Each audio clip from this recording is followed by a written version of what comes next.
Sometimes, the world quietly reminds us that control is an illusion. You can plan every step, follow every rule, and give your best at every moment, and still, the outcome may slip through your fingers. Not because you did something wrong, but because life doesn't follow a fixed script. It never has. This is one of the hardest truths to accept, that effort and outcome do not always shake hands.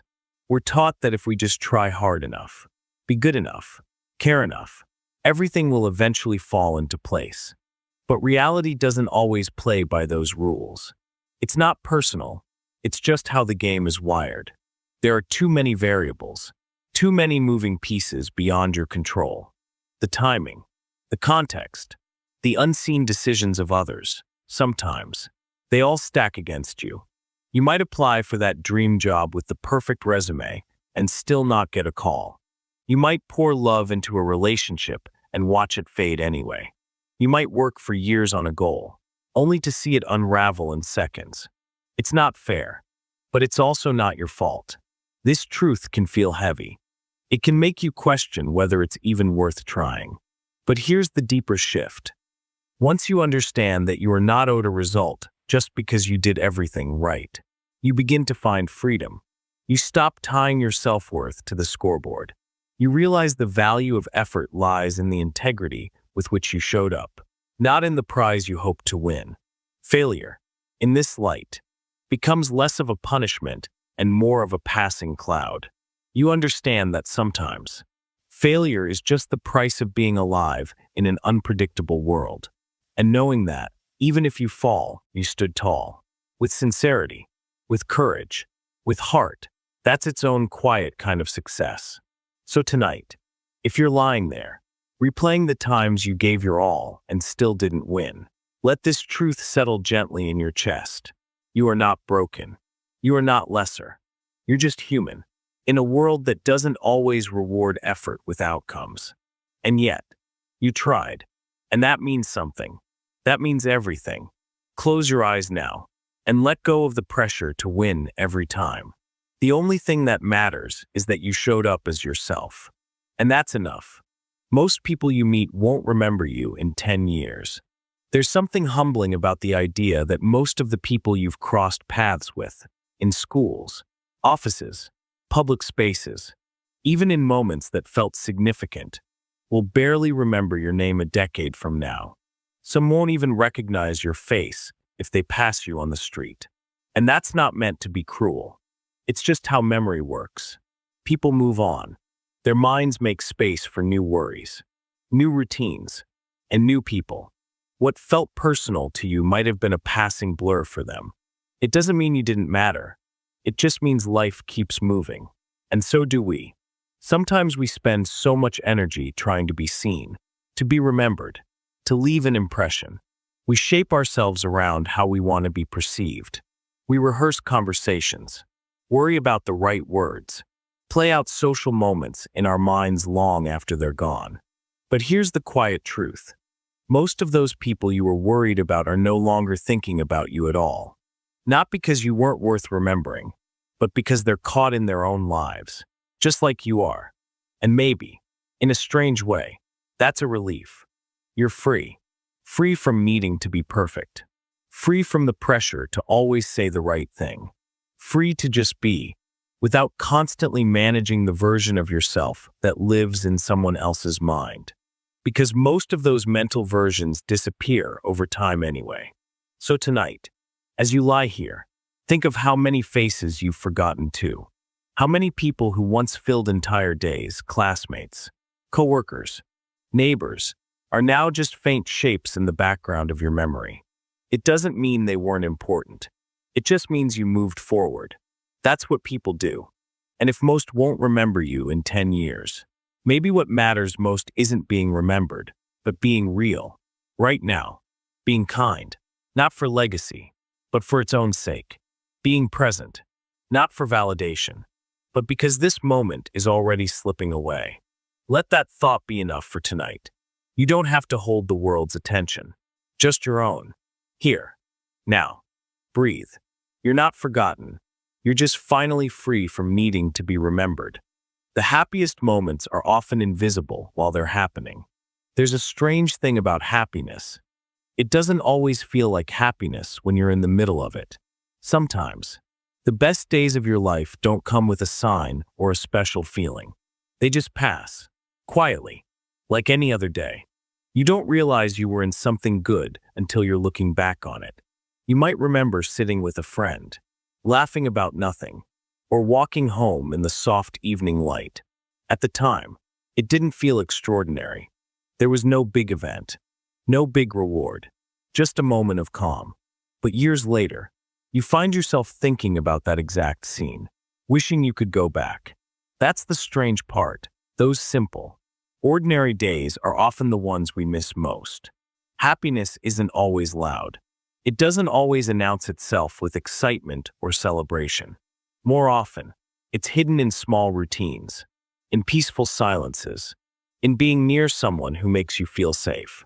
You don't notice how light you felt in those moments until life gets heavier. We spend so much time chasing happiness as if it's a destination. We think it comes after the promotion, the vacation, the big decision.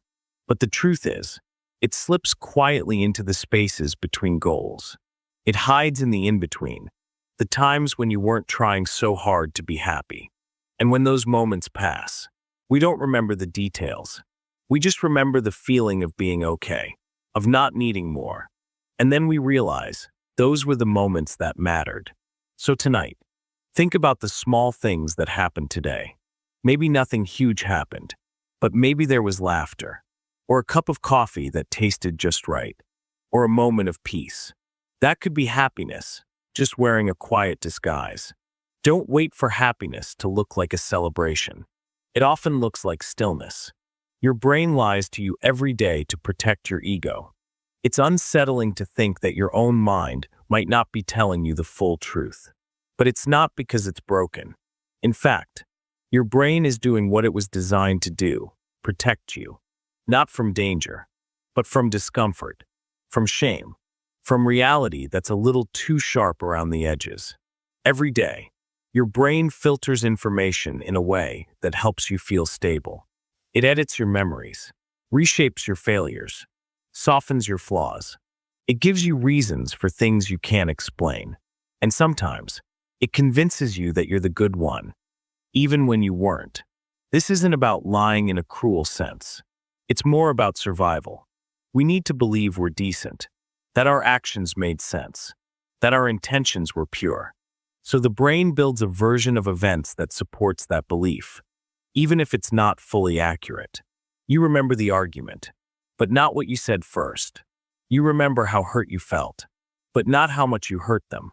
You remember the times you were judged unfairly, but not the times you judged someone else. And this creates a gap between who we are and who we think we are. It's hard to admit this. No one likes to feel wrong. But self-awareness begins here, in the quiet acceptance that your brain isn't a perfect mirror. It's more like a filter. It lets in what helps you function and blurs what might overwhelm you. So what can you do? Start noticing the stories you tell yourself. Pay attention to the patterns. When something hurts, ask yourself, is this the full picture, or just the version that's easiest to carry? It doesn't mean you're dishonest. It means you're human. Let that truth settle gently. You don't have to fight your brain. Just understand it, respect it, and every now and then, gently question it. That's how you grow. People love you more for what you give than who you are. It's a hard truth to sit with, but it reveals something deep about how relationships work. Most people aren't drawn to your essence. They're drawn to what they receive from being close to you. Sometimes it's comfort. Sometimes it's validation. Sometimes it's convenience. We want to believe we're loved unconditionally, that people care for us simply because of who we are. But much of the time, that love is connected to what we provide, emotionally, physically, or even socially. Think about it. When you stop giving as much, stop being available, stop offering support, stop meeting expectations, some relationships fade. Not because you changed, but because the transaction changed. This isn't always malicious. It's just how people operate. We all carry needs. We all gravitate toward what meets those needs.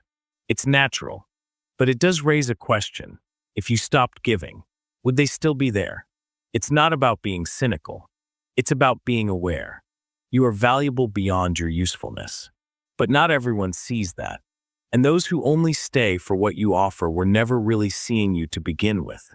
This doesn't mean you should stop giving, but it means you can give with clearer eyes. You can love people fully while knowing some may only love the version of you that serves them. And that's okay. You don't have to change them. Just recognize it. Because somewhere, there are people who stay even when you have nothing left to give.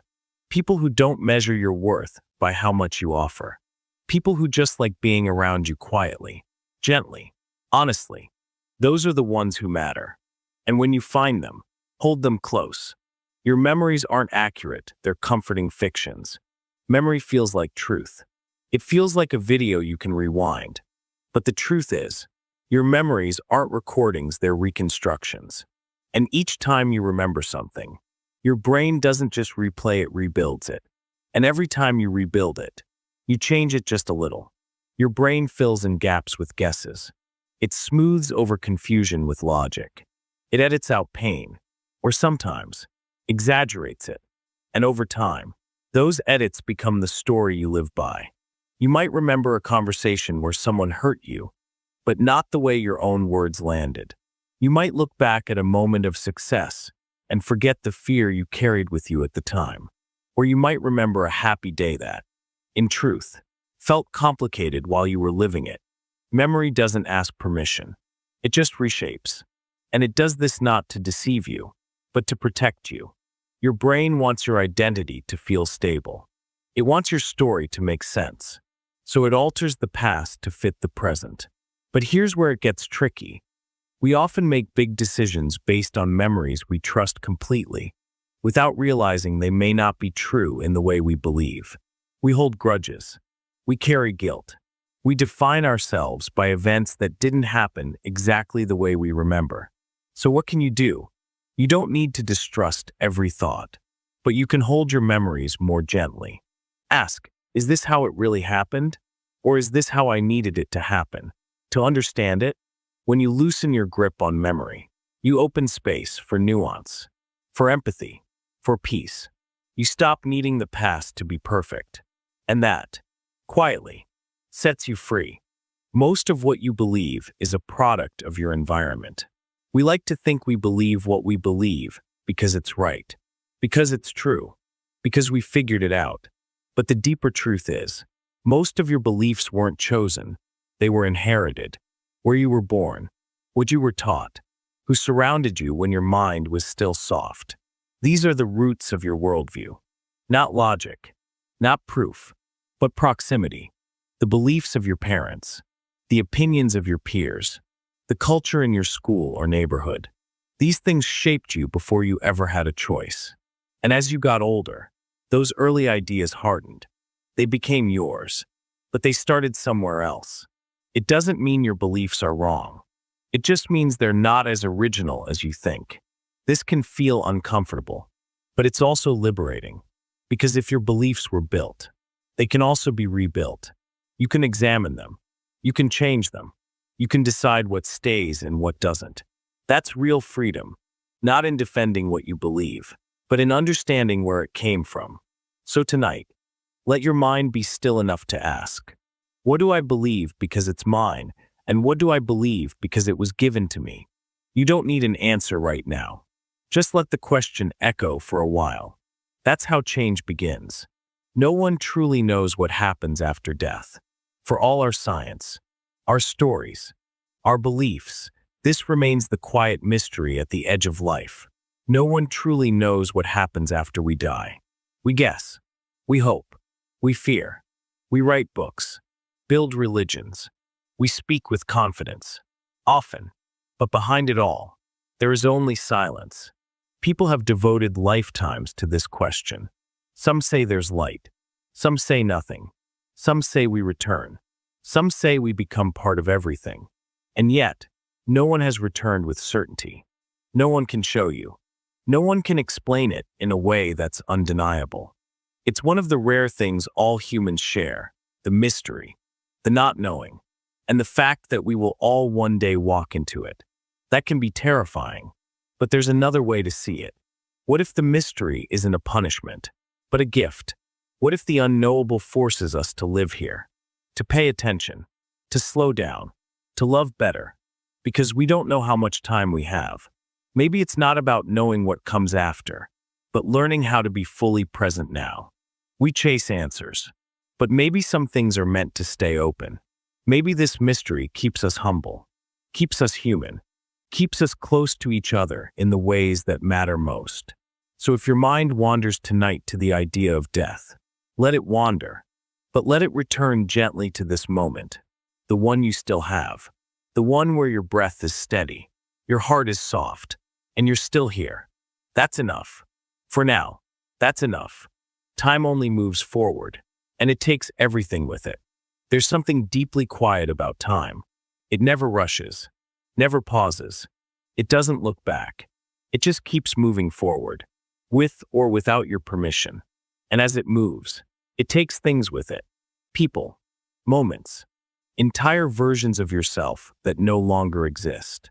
You don't always notice what's been taken until you reach for it and realize it's no longer there. We often wish we could go back, just for a moment, to feel something again, to fix something we said, to do something differently. But time doesn't allow that. It only moves in one direction. There's no rewind, no undo, no way to hold on to the things you thought would last forever. This can feel heavy, especially at night, when your mind begins to wander, when you think about people you miss, places that felt like home, pieces of yourself you lost along the way. But within that truth is something else. Time also brings things. It brings new people, new days, and sometimes unexpected forms of healing. What it takes, it often replaces, not always in the same shape, not always in the same way, but often just enough to remind you that not everything is gone. You can't change the past, but you can decide how you move through the present. And that's where life happens, in this moment, not the ones behind you. So tonight, don't fight time. Let it move. Let it carry away the things that no longer belong.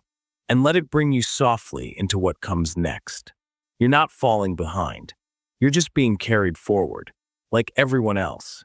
You're the only one who will live your exact life, and no one will fully understand it. You might be surrounded by people. You might have friends, family, or even someone who loves you deeply. But the truth is, no one else is living your life.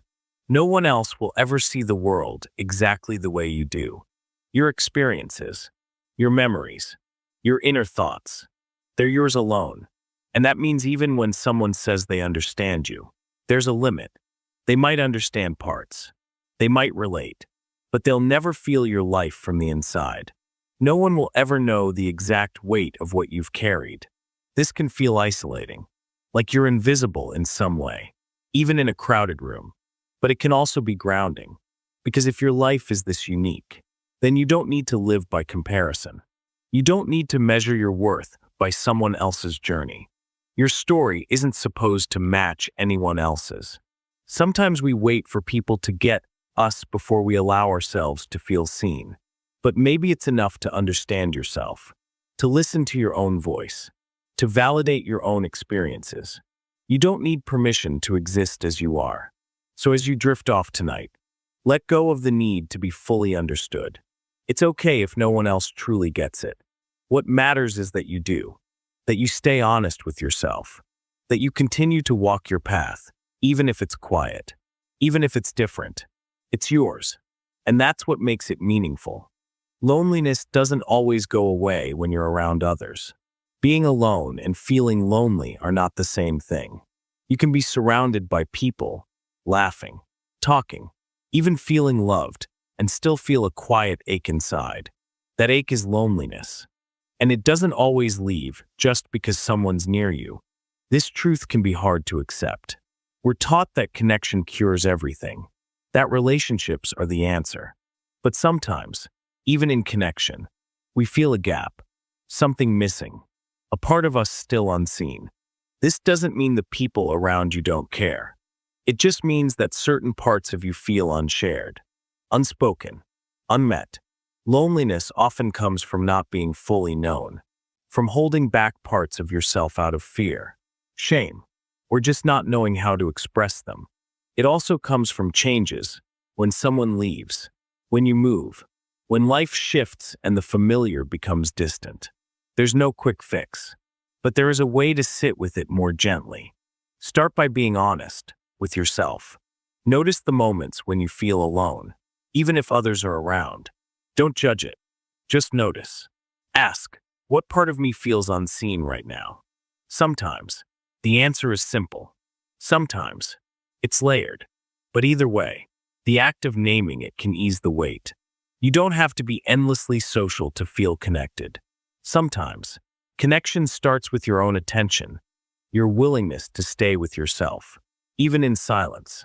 So if tonight feels quiet in a way you didn't expect, that's okay. It doesn't mean something's wrong. It just means you're human, and you're feeling something that many others feel, but rarely say out loud. You're not alone in your loneliness. Everyone wears a mask, even with those they love. Most people aren't fully themselves, not even with the people they care about most. They show parts of themselves, the ones that feel safe, acceptable, or easy to explain. But beneath that, there's often another layer, a part they keep hidden, a version of themselves they're not sure will be understood. This isn't always done with bad intentions. It's just part of being human. We want to be accepted. We want to be loved. And sometimes, we believe that love depends on being a certain way, calmer, happier, easier to deal with. So we filter. We hold back the frustration. We soften the sadness. We pretend things don't bother us, just to keep the peace. Even in close relationships, people often feel pressure to be the strong one, or the funny one, or the one who's always okay. Over time, those masks become familiar. They start to feel like part of us. But they aren't. They're just what we show. And the hard truth is, many relationships are built on these edited versions of each other. That doesn't mean the love is fake, but it does mean it might be incomplete. Because real connection doesn't come from hiding the parts of you that feel difficult. It comes from sharing them, slowly, honestly, when it feels safe enough to do so. If you've ever felt lonely in a relationship, this might be why. Not because the other person doesn't care, but because neither of you is fully seen. So tonight, consider this. Is there a part of you you've been keeping quiet? A part you haven't shown, even to the people who matter? And if so, maybe it's time to look at that mask, not with shame, but with curiosity. What would it feel like to put it down, even for a moment? You don't have to show everything to everyone, but you deserve relationships where you can be your whole self, even if it's messy, even if it's not always easy. You've already forgotten most of your childhood. The first years of your life shaped who you are, and yet most of them are gone. Not completely, not all at once, but slowly, like pages fading from a book. You might remember moments, a favorite toy, a face, a sound, but the full picture is missing. The days, the feelings, the way things smelled or sounded. Most of it is no longer clear. This isn't a flaw in your memory. It's just how the brain works. When you're very young, the part of your brain that stores long-term memory isn't fully developed. Experiences happen, but they don't always leave a lasting trace. So your earliest years, some of the most formative years, exist mostly as invisible influence. They shaped how you see the world, how you trust, how you love, but they left very few memories behind. Even as you got older, memory kept slipping away. Not because you didn't care, but because life is full. Your brain can only hold so much. And what remains is a version of your past that's partial, filtered, reconstructed from photos, stories, or fragments. This can feel strange, like a part of yourself is missing. But in another way, it shows how memory isn't the only thing that defines you. Even if you can't recall those early days, they still live inside you through how you react, how you speak, How you feel when something familiar shows up unexpectedly. You're not made of memories alone. You're made of traces, of instincts, of tiny imprints that don't need to be remembered to be real. So tonight, let go of the pressure to remember it all. You haven't lost your past. You've simply outgrown parts of it. And that's okay. What matters is what you carry forward. And that's already inside you, even if you don't always see it. One day, your name will be spoken for the last time. It's not something we think about often, but it's true. There will come a time when your name is said for the very last time. A final mention, a last memory, and then silence. This isn't meant to be dark. It's just part of being human. Everyone, no matter how loved or important, eventually becomes a memory. And then, eventually, not even that. You may be remembered for a few decades, maybe longer, maybe less. People will tell stories about you. Photos will stay in albums. But over time, even those will fade. People move on. Generations pass. And what once felt permanent becomes something distant. This can feel sad at first, like nothing we do really lasts. But it can also shift something inside you. If you won't be remembered forever, then maybe the goal isn't legacy. Maybe it's presence. Maybe it's living in such a way that, while you're here, you really show up. For yourself, for the people around you. Maybe meaning doesn't come from being remembered for hundreds of years, but from being kind today, from making someone feel seen, from finding moments of quiet joy, from doing something good, even if no one notices. The truth is, being forgotten doesn't make your life meaningless. It makes it urgent. It makes this moment matter more. So tonight, hold this not as fear, but as clarity. You're here now. You have time right now. And no one else will live this exact moment the way you do. Let that be enough. Pain teaches faster than happiness. There's a reason pain stays with us longer than joy. It doesn't just pass through, it imprints. It changes how we see things, how we act, how we guard ourselves. Happiness feels light. It comes and goes gently. It lifts us. But pain digs in. It forces reflection. It brings silence. It makes us stop and notice what we've been ignoring. Pain has a way of getting our attention when nothing else can. It's not a teacher anyone asks for, but it teaches quickly.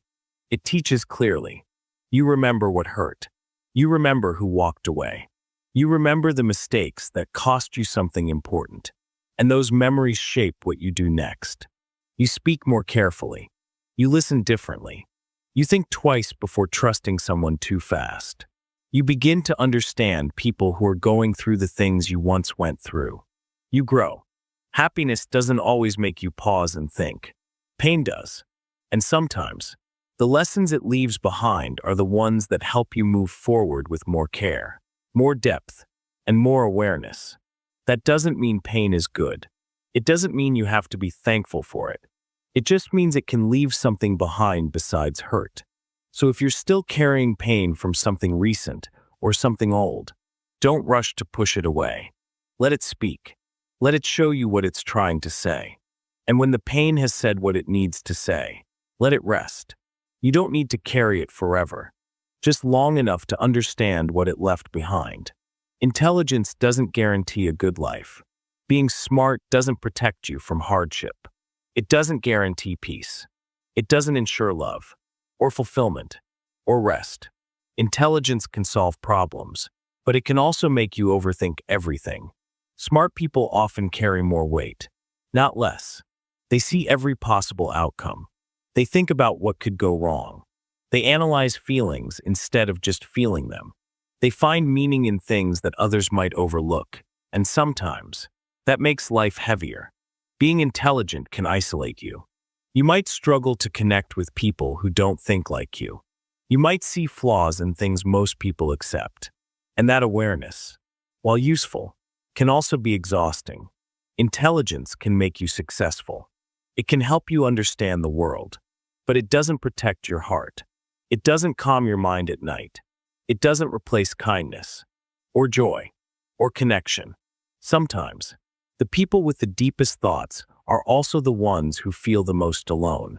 Not because they aren't capable, but because they haven't found a place where they can just be, without needing to explain or justify who they are.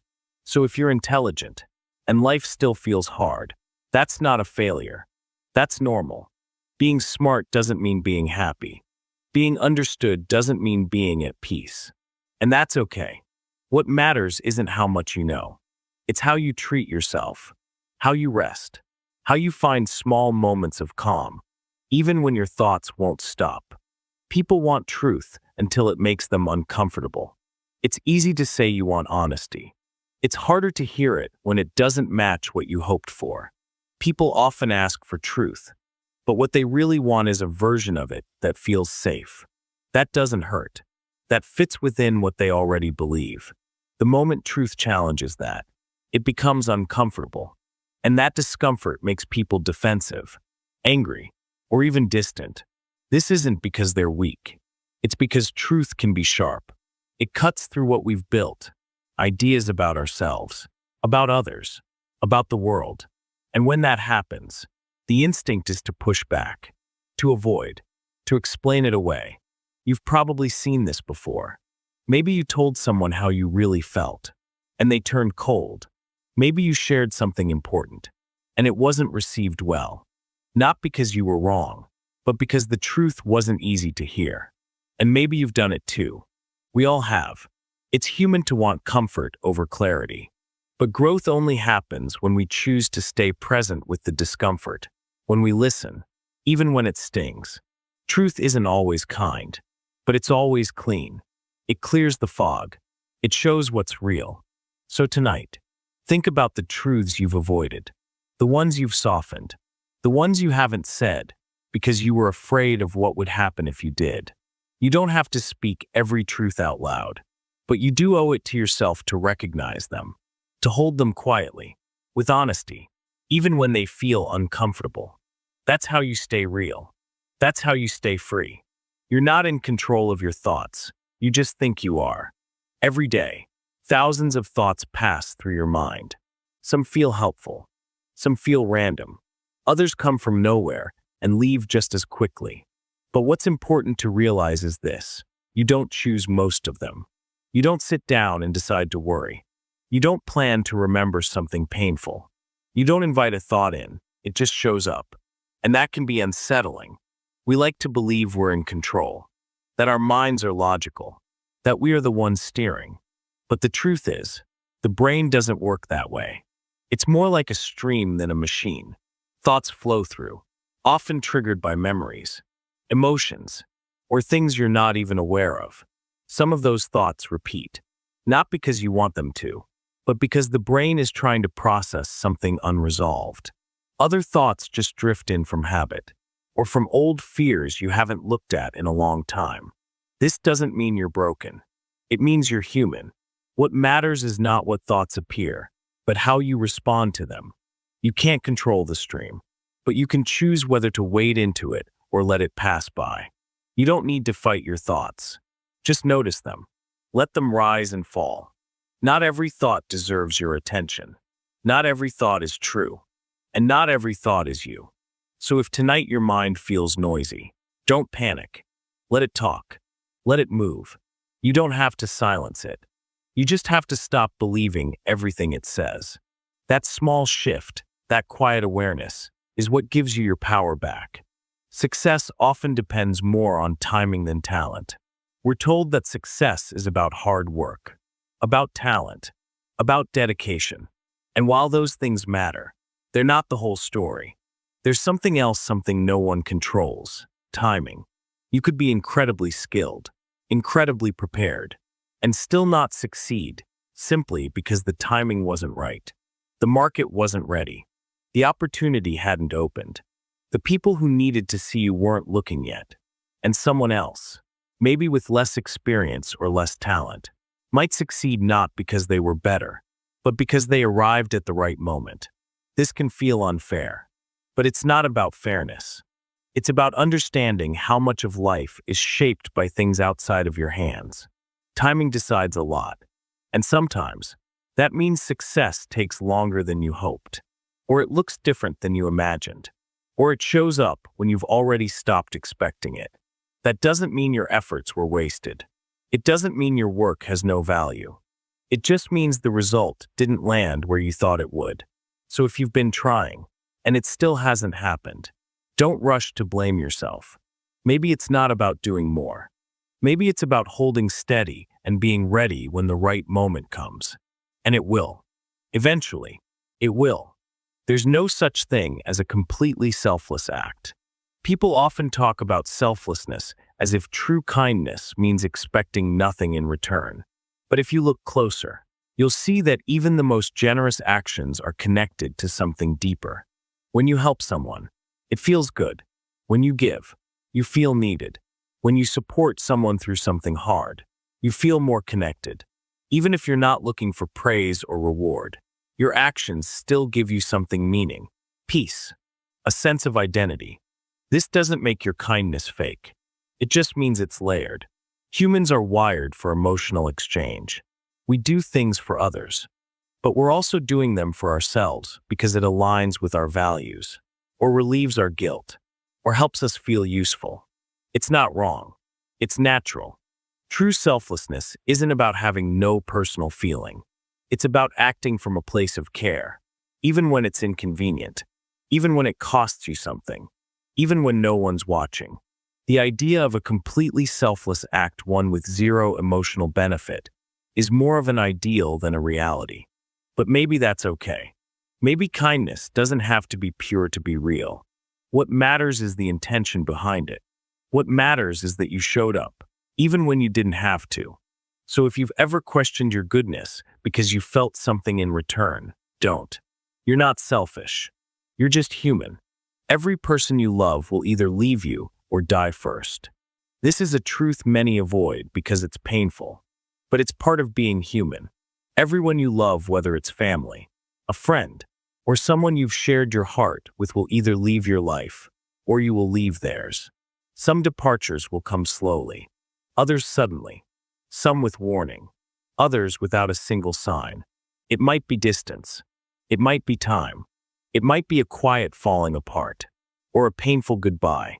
And sometimes, it's just life taking its course. This doesn't mean love is pointless. On the contrary, it's what makes it valuable. The fact that it's not forever is what makes it matter. Because when you understand that the people around you won't always be there, you start to pay attention. You listen more closely. You forgive a little faster. You appreciate the quiet moments you once overlooked. The people in your life right now won't be there forever. And neither will you. That's not meant to cause fear. It's meant to wake you up to what's here, to the conversations you've been putting off, to the hugs you've been too busy to give, to the gratitude you've been meaning to express but haven't yet. One day, all those chances will be gone. But right now, they're still here. So tonight, instead of worrying about what might be lost, hold space for what still remains. Think about someone you care about. Let yourself feel that connection. Let yourself be present with it. Because love doesn't need to last forever to be real. It just needs to be noticed while it's here. The world isn't fair, and it never was. From a young age, most people are taught that fairness matters, that good things happen to good people, that effort leads to reward, that justice always wins in the end. But the world doesn't work that way. Not always. Sometimes not at all. People cheat and succeed. People suffer without cause. Kindness is overlooked. Hard work goes unrewarded. And fairness, real, full fairness, is rare. This truth isn't meant to make you bitter. It's meant to help you adjust your expectations. If you go through life expecting the world to treat you fairly just because you treat others fairly, you'll end up confused and hurt. You'll think something's wrong with you. But it's not you, it's the structure, the system, the randomness of it all. That doesn't mean you stop caring about justice. It doesn't mean you give up. It means you stop expecting fairness to be the rule and start seeing it as something to build on your own terms. You can still be kind. You can still show up. You can still stand for what's right. Not because the world will reward you, but because it reflects who you are. And that choice, your values, your behavior, your character, is what you do control. So tonight, let go of the weight of expecting life to be fair. Let go of the silent hope that being good will always lead to good things. Sometimes it will. Sometimes it won't. But you get to decide who you are, no matter how unfair the world may be. You'll never fully know what others think of you. You may wonder what people think when they see you, what they say when you're not around, how they truly feel beyond the smiles, the words, the gestures. The truth is, you'll never fully know. Even when people tell you what they think, it's not always the full story. They might be protecting your feelings. They might be unsure themselves. They might change their mind tomorrow. People's opinions are unstable. They shift with mood, with time, with context. What they admire in you today might annoy them tomorrow. What they once disliked might become something they respect later. Trying to manage how others see you is a game without an end. You can't control someone else's inner world. You can't monitor every thought, every change, every interpretation. And yet, we often live as if we can. We rehearse conversations. We worry about impressions. We overanalyze tone, body language, silence. But none of it gives us real certainty. And that uncertainty feeds anxiety. So what's the alternative? Accept that you will be misunderstood. Sometimes unfairly. Sometimes by people who barely know you. Sometimes by people who know you well. And that's okay. What matters more is how you see yourself. Whether you're living in a way that feels honest to you. Whether your values are intact. Even when no one's watching. You don't need to be fully understood to be real. You don't need to be approved of to be worthy. So tonight, let that pressure drop. You don't have to figure out what everyone thinks. You'll never fully know, and that's not your job. Your job is to be who you are, and let the rest unfold however it does. People can love you and still hurt you deeply. It's possible to be loved and still feel pain.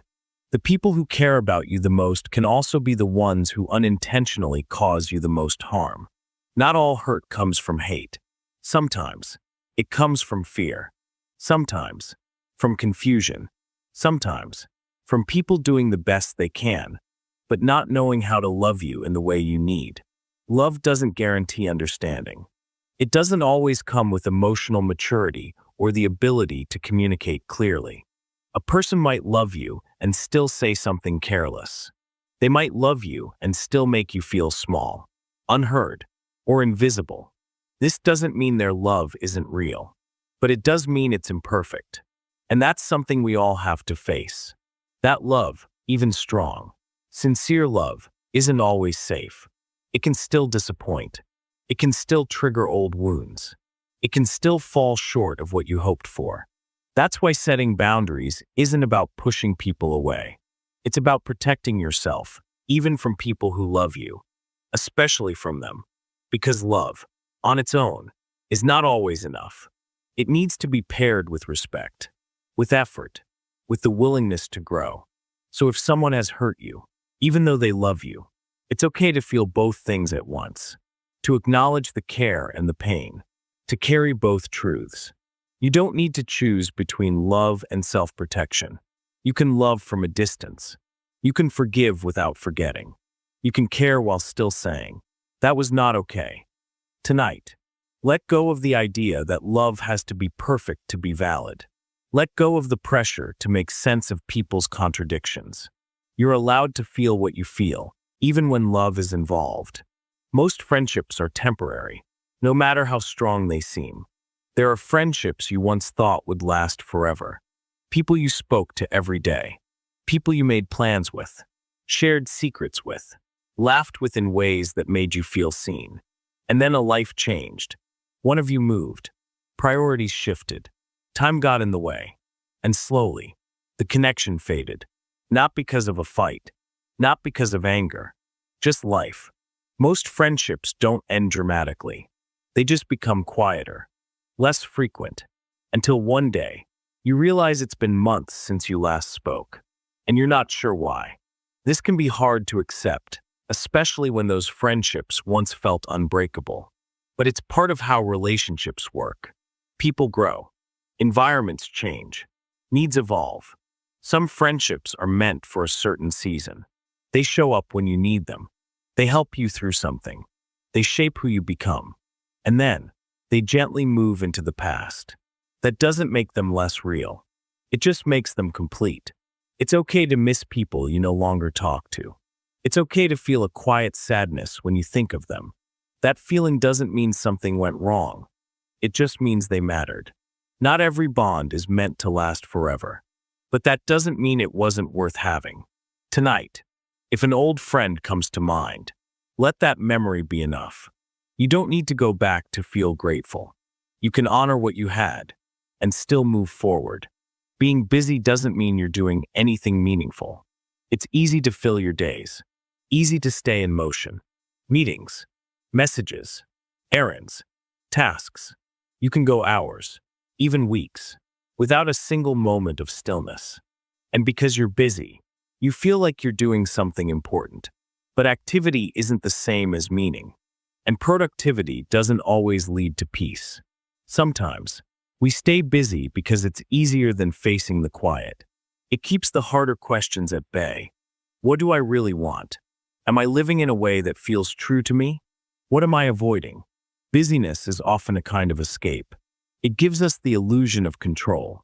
It keeps us moving, without asking whether we're headed in the right direction. You can check every box and still feel empty. You can accomplish every goal and still feel lost. Because what matters isn't just how much you do, it's why you do it. Meaningful living doesn't require a packed schedule. Sometimes, it looks like doing less, slowing down, paying attention, choosing things that matter, even if they don't make you look accomplished. You don't have to earn your worth through exhaustion. So tonight, ask yourself gently, am I doing what matters to me, or just staying busy to avoid something else? You don't need to fix it all right now. Just notice. That's how clarity begins. Beauty fades no matter how hard you try to preserve it. We're surrounded by images of beauty. It's everywhere on screens, in advertising, in quiet comparisons we make without meaning to. And somewhere along the way, we begin to believe that if we look a certain way, we'll hold on to something permanent. That beauty can protect us, keep us desirable, keep us safe. But beauty fades, no matter how much effort you put in, no matter how carefully you manage your appearance, no matter how many routines, products, or compliments you collect. Your body will change. Your skin, your hair, your face. This is not a flaw. It's nature. Time moves forward, and it leaves its mark, not to punish, but to remind. What you look like today is not what you'll look like 10 years from now. And that's not a problem. It's part of being alive, but it's hard to accept, especially in a world that ties value to youth, that praises smoothness, symmetry, and certain shapes as if they were the measure of worth. And that's where the pain begins, not from fading beauty itself, but from what we believe it means when it fades. You are not less worthy as you age. You are not invisible because you look different. You are not behind because someone else looks more put together. Real connection goes deeper. Real presence can't be bottled. Real impact doesn't depend on being seen a certain way. Tonight, if you've been judging yourself in the mirror or comparing yourself to someone else, pause. Breathe. Remember that your body is changing, not failing, and that beauty is just one kind of light, not the only one. Let go of the pressure to preserve what time will change. Instead, learn to appreciate what time reveals. There's always someone who wants what you have and someone who has what you want. It's easy to look around and feel like you're behind, to see someone with more success, more peace, more love, and wonder what they did that you didn't. It's just as easy to forget that someone, somewhere, is looking at your life and thinking the same. We live in a cycle of comparison, and often, it keeps us from seeing what we already have. Someone wishes they had your job, your health, your freedom, your chance at a fresh start. Meanwhile, you might be wishing for what someone else has, thinking their life must be easier, better, more complete. But no one has everything. Every life comes with trade-offs. Every person carries something you can't see from the outside. When we compare, we focus on highlights. But life is not a highlight reel. It's layered, it's personal, and it's never as perfect as it looks from a distance. This doesn't mean you shouldn't want more. Growth is natural. Wanting is human. But it does mean that peace comes from noticing what's already yours, not just chasing what isn't. So tonight, if your mind drifts toward someone else's life, gently bring it back to your own. You don't need to be them. You just need to be here, with everything you already are. And that might be more than you've allowed yourself to see. Perfection is a moving target, and chasing it causes suffering. Perfection sounds like peace, like the moment when everything finally falls into place, when there's nothing left to fix, nothing left to worry about. But perfection doesn't work like that. It moves. You reach for it, and it shifts. You fix one flaw, and find another. You improve one area, and discover 5 more that need attention. It never stops. That's because perfection isn't real. It's a story, a mental image built from expectations, pressure, and the belief that your worth is tied to performance. The more you chase it, the more exhausted you feel, the more progress you make, the more behind you feel. And slowly, the joy of living fades, replaced by endless measuring, comparing, and trying to get it right. You don't need to be perfect. You need to be human, which means you will mess up. You will have off days. You will be inconsistent. And that's okay. The goal is not flawless execution. The goal is honest effort. The goal is presence, growth, a life you can actually live in, not when you're constantly adjusting like a display. So tonight, if you're feeling overwhelmed by everything you think you need to fix, pause. You're allowed to rest before everything is perfect. You're allowed to feel worthy while still becoming. You are not a project. You are a person. Let that truth soften you. You are not the main character in other people's lives. It's easy to fall into the habit of thinking people are watching you, judging you, thinking about what you did or didn't say. You replay conversations, analyze glances, wonder what they meant by their silence. But the truth is, most people aren't focused on you. They're focused on themselves. They're thinking about their own problems, their own hopes, their own fears. They're worrying about how they looked, what they said, or what someone else might be thinking of them. You're not the main character in their story. You might appear for a chapter, or even a page, but then the story moves on, and so do they. This isn't meant to make you feel small. It's meant to set you free. You don't need to manage everyone's perception of you.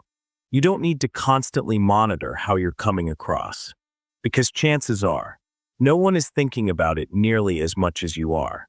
And if they are, it's brief, a passing thought, not a defining judgment. Understanding this allows you to relax, to stop over-explaining, to stop apologizing for things no one even noticed, to be present in your own life instead of living in someone else's imagination. So tonight, let yourself exhale. You're not being observed. You're not being judged in every moment. Most people are just trying to get through their own day. You don't have to carry the weight of someone else's thoughts.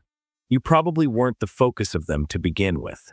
Nothing external can permanently satisfy you. There's always another thing to want, another upgrade, another milestone, another dream that seems just a little out of reach. And when you finally get what you were chasing, the satisfaction feels real, but it doesn't last. Maybe it fades in a few days, maybe in a few hours, and suddenly, you're chasing the next thing. This isn't because you're ungrateful. It's because external things, money, praise, objects, even relationships, can't fill the deeper space inside you. That space isn't about having. It's about being. We've been taught that happiness is found outside of ourselves. But again and again, we find that what we wanted didn't bring the lasting peace we imagined. And we begin to wonder, what am I really looking for? The answer usually isn't more, it's enough. It's presence. It's inner calm. It's the ability to sit with yourself without needing the next distraction. This doesn't mean you shouldn't have goals, or that you should feel guilty for wanting more. It just means that peace starts from within. And without that, nothing external will ever feel like enough. So tonight, if you're feeling restless or unsatisfied, even if things seem fine on the outside, pause. Sit with yourself. Ask, what am I hoping this next thing will give me? And is that feeling something I can create from the inside? 2. Because most of the time, it is. You've been conditioned to value comfort over truth. Comfort is easy to chase. It feels safe, familiar, reassuring. It helps us avoid hard conversations, uncomfortable feelings, and truths we'd rather not face. From a young age, most people are taught, directly or indirectly, that it's better to feel good than to dig deep. That discomfort is something to move away from. That truth, especially painful truth, is optional. So we settle. We avoid. We tell ourselves stories that keep things simple, even when we know they're not quite accurate. Comfort feels nice in the short term, but over time, it dulls your ability to grow. It keeps you in situations that don't serve you. It prevents you from asking real questions, the kind that shift your entire direction. Truth, on the other hand, can be difficult. It can shake what you thought you knew. It can leave you uncertain, exposed, even hurt. But it's also what leads to real change, to clarity, to alignment. You can't move forward if you're not being honest with yourself. The world often rewards comfort. It sells it, packages it, repeats it. But the deeper part of you, the part that wants meaning, will keep asking for truth. So tonight, ask yourself quietly, what truth am I avoiding? Just because it makes me uncomfortable? You don't need to act on it right away. Just name it. Let it be there. That's where real awareness begins, not in comfort, but in courage. Even your strongest emotions will one day fade. When you're in the middle of a powerful emotion, it feels endless. Whether it's deep sadness, overwhelming fear, or even intense joy, it fills your whole awareness. It becomes your world. And in those moments, it's hard to imagine feeling anything else. But emotions don't last forever. Even the strongest ones fade. That's how the mind and body are designed, to move through emotional cycles, not stay stuck in them. Sadness softens. Anger cools. Excitement settles. Fear eventually releases its grip. It might not happen quickly. Sometimes it takes days. Sometimes weeks. But even the sharpest feelings begin to lose their edge with time. This doesn't mean your emotions are unimportant. It just means they're not permanent. And knowing that can help you survive the moments that feel too heavy. You don't need to fight what you're feeling. You don't need to rush through it.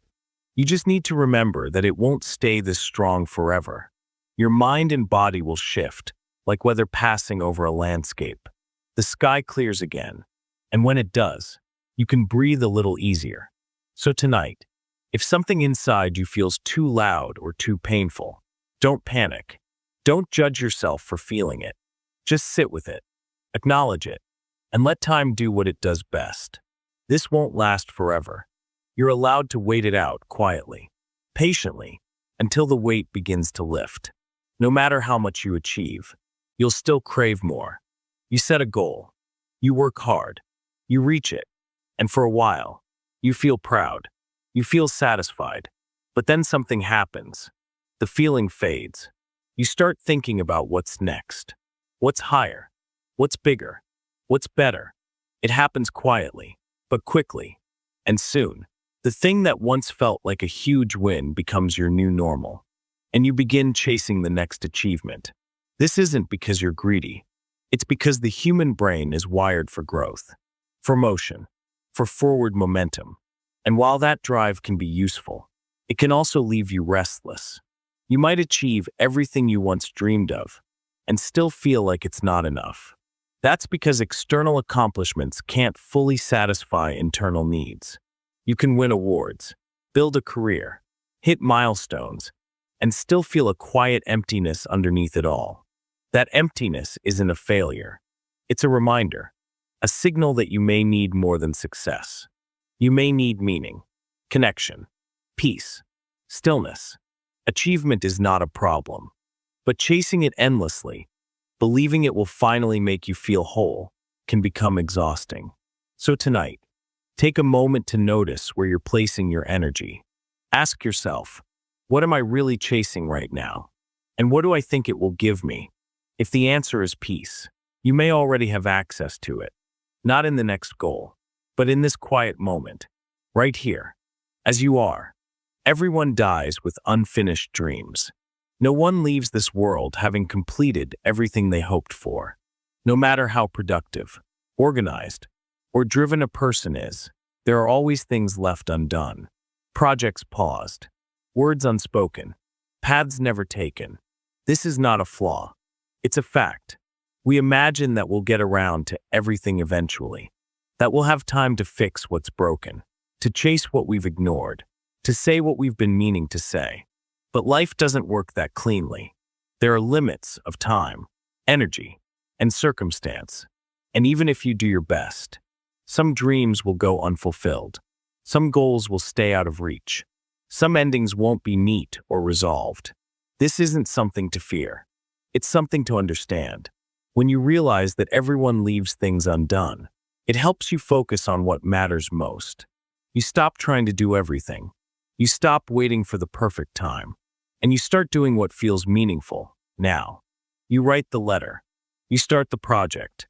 Even if you can't finish it. You say what you want to say. Even if it's imperfect. You live more honestly, knowing that completion was never the real goal. So tonight, let go of the pressure to finish everything. Let go of the fear that something will be left behind. Something always is. What matters is not how much you did, but whether you did any of it with care, with heart, with presence. Because in the end, it's not about perfect closure. It's about what you touched while you were here. Wisdom often comes after it would have helped most. There are times in life when you look back and see clearly what you couldn't see before. A mistake, a misjudgment, a decision that now feels like it could have been avoided. If only you had known then what you know now. But that's how wisdom works. It often doesn't arrive when you need it most. It shows up afterward, once the outcome has already taken shape. It's easy to carry guilt over this, to believe that if you had just been more aware or more careful, things would have turned out differently. But most of the time, you were simply working with the knowledge and perspective you had in that moment. You couldn't have known more, because life hadn't shown you more. That extra clarity, that deeper insight, it came through experience. And experience always arrives too late to change the beginning. That's not a personal failure. That's the pattern of growth. We make choices. We live with the results. And then we learn. And in learning, we wish we had done better, not realizing that the learning itself was only possible because we moved forward without knowing everything. Wisdom is not a tool you start with. It's something you build slowly, sometimes painfully, and often, it arrives just after you needed it most. That's why it carries weight. That's why it changes you. So if you're looking back at something and thinking, why didn't I see this sooner? Be gentle with yourself. You didn't know what you couldn't have known. And now that you do, you're not the same person anymore. That in itself is growth. You can't go back and fix the past with new awareness, but you can carry it forward. You can use it in the next decision. You can speak differently in the next conversation. And over time, your past missteps turn into quiet wisdom. You're not behind. You're just learning. The way everyone else is, step by step, moment by moment. That's how people grow. Not all at once, but one realization at a time. People change, and not always for the better. We talk about growth as if it's always a good thing, as if change naturally leads to wisdom, kindness, or greater understanding. But change is neutral. It doesn't guarantee improvement. Some people evolve into softer, wiser, more thoughtful versions of themselves. Others go the opposite way. They become more defensive, more bitter, more closed off. Sometimes, people grow in ways that distance them from who they once were, and not all of it is healthy. You might notice someone who used to be warm become sharp, someone who used to listen begin to judge. Or maybe it's you. Maybe you've noticed parts of yourself hardening. Maybe you've picked up patterns that don't feel like who you want to be. Change doesn't happen with intention alone. It also happens through circumstances, through pain, disappointment, isolation. And sometimes, those experiences don't deepen people. They damage them. That doesn't make them bad. It just makes them human. Still, it's painful to realize someone you care about is no longer who you remember. And it's painful to admit the same about yourself. But recognizing that change doesn't always mean growth is important. It allows you to be honest about where you are. It allows you to grieve who someone used to be without needing to justify where they are now. It also gives you space to pause and ask yourself, am I becoming someone I respect? Or am I moving further from that? You don't need to have the full answer tonight. But just asking that question keeps you aware. And awareness is the first step toward change that actually brings you closer to the kind of person you want to be. Sometimes, you are the villain in someone else's story. It's hard to admit, but important to understand. You won't always be the good one in someone else's memory. You may have hurt people, even if you didn't mean to. You may have acted from confusion, fear, or ignorance. You may have thought you were doing the right thing, only to learn later that someone else experienced your actions very differently. Everyone carries their own version of the past. You might remember a moment one way. They remember it another. And sometimes, in their version, you're the one who caused the damage. That doesn't mean you're a bad person. It means you're a full person, a complex one, just like everyone else. We all make mistakes. We all have blind spots. And while intention matters, so does impact. It's possible to mean well and still cause harm. And when you realize this, the goal is not to punish yourself endlessly. It's to take responsibility where it's due. It's to understand that being a good person doesn't mean you're perfect. It means you're willing to look at your actions honestly. It means you're open to learning, to apologizing, to changing your behavior moving forward. You don't have to carry shame forever. But you do have to carry the awareness that you've played different roles in different people's lives. In some, you were a helper. In others, maybe a source of pain. What matters is not rewriting the past. What matters is what you do next, with more clarity, with more humility, with more care. You won't be able to fix every story you're part of, but you can make peace with your part in it. And you can commit to writing better chapters from here. You outgrow people who once felt like home. There are people you once felt deeply connected to. Friends, partners, family members, those who, at one point, felt like a part of your foundation. The kind of people you turned to instinctively, who made you feel understood, supported, and seen. But as time passes, you may notice something start to shift.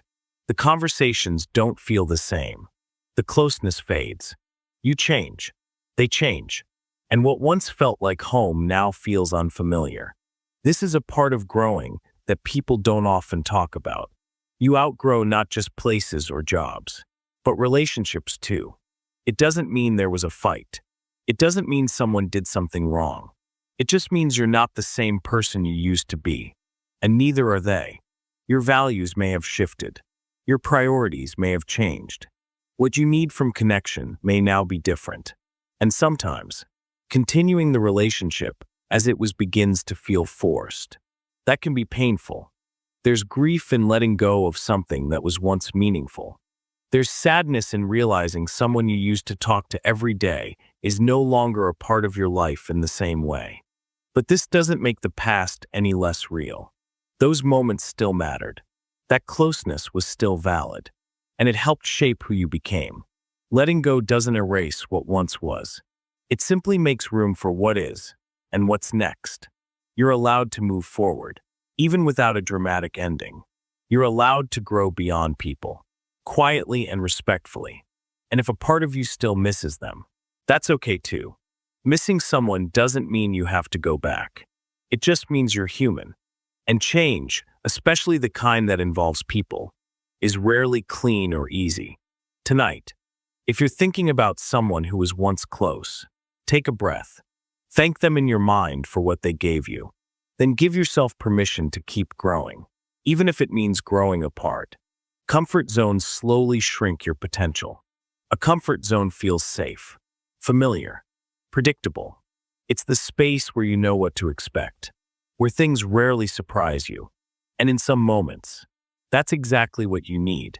Rest, stability, calm. But if you stay there too long, your comfort zone begins to close in on you. What once felt relaxing starts to feel confining. What once felt easy starts to limit you.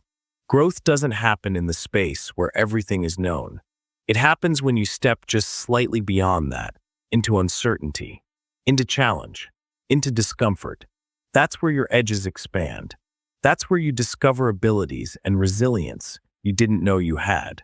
But many people stay inside the lines of what they already know, not because they're lazy, but because fear is louder than curiosity.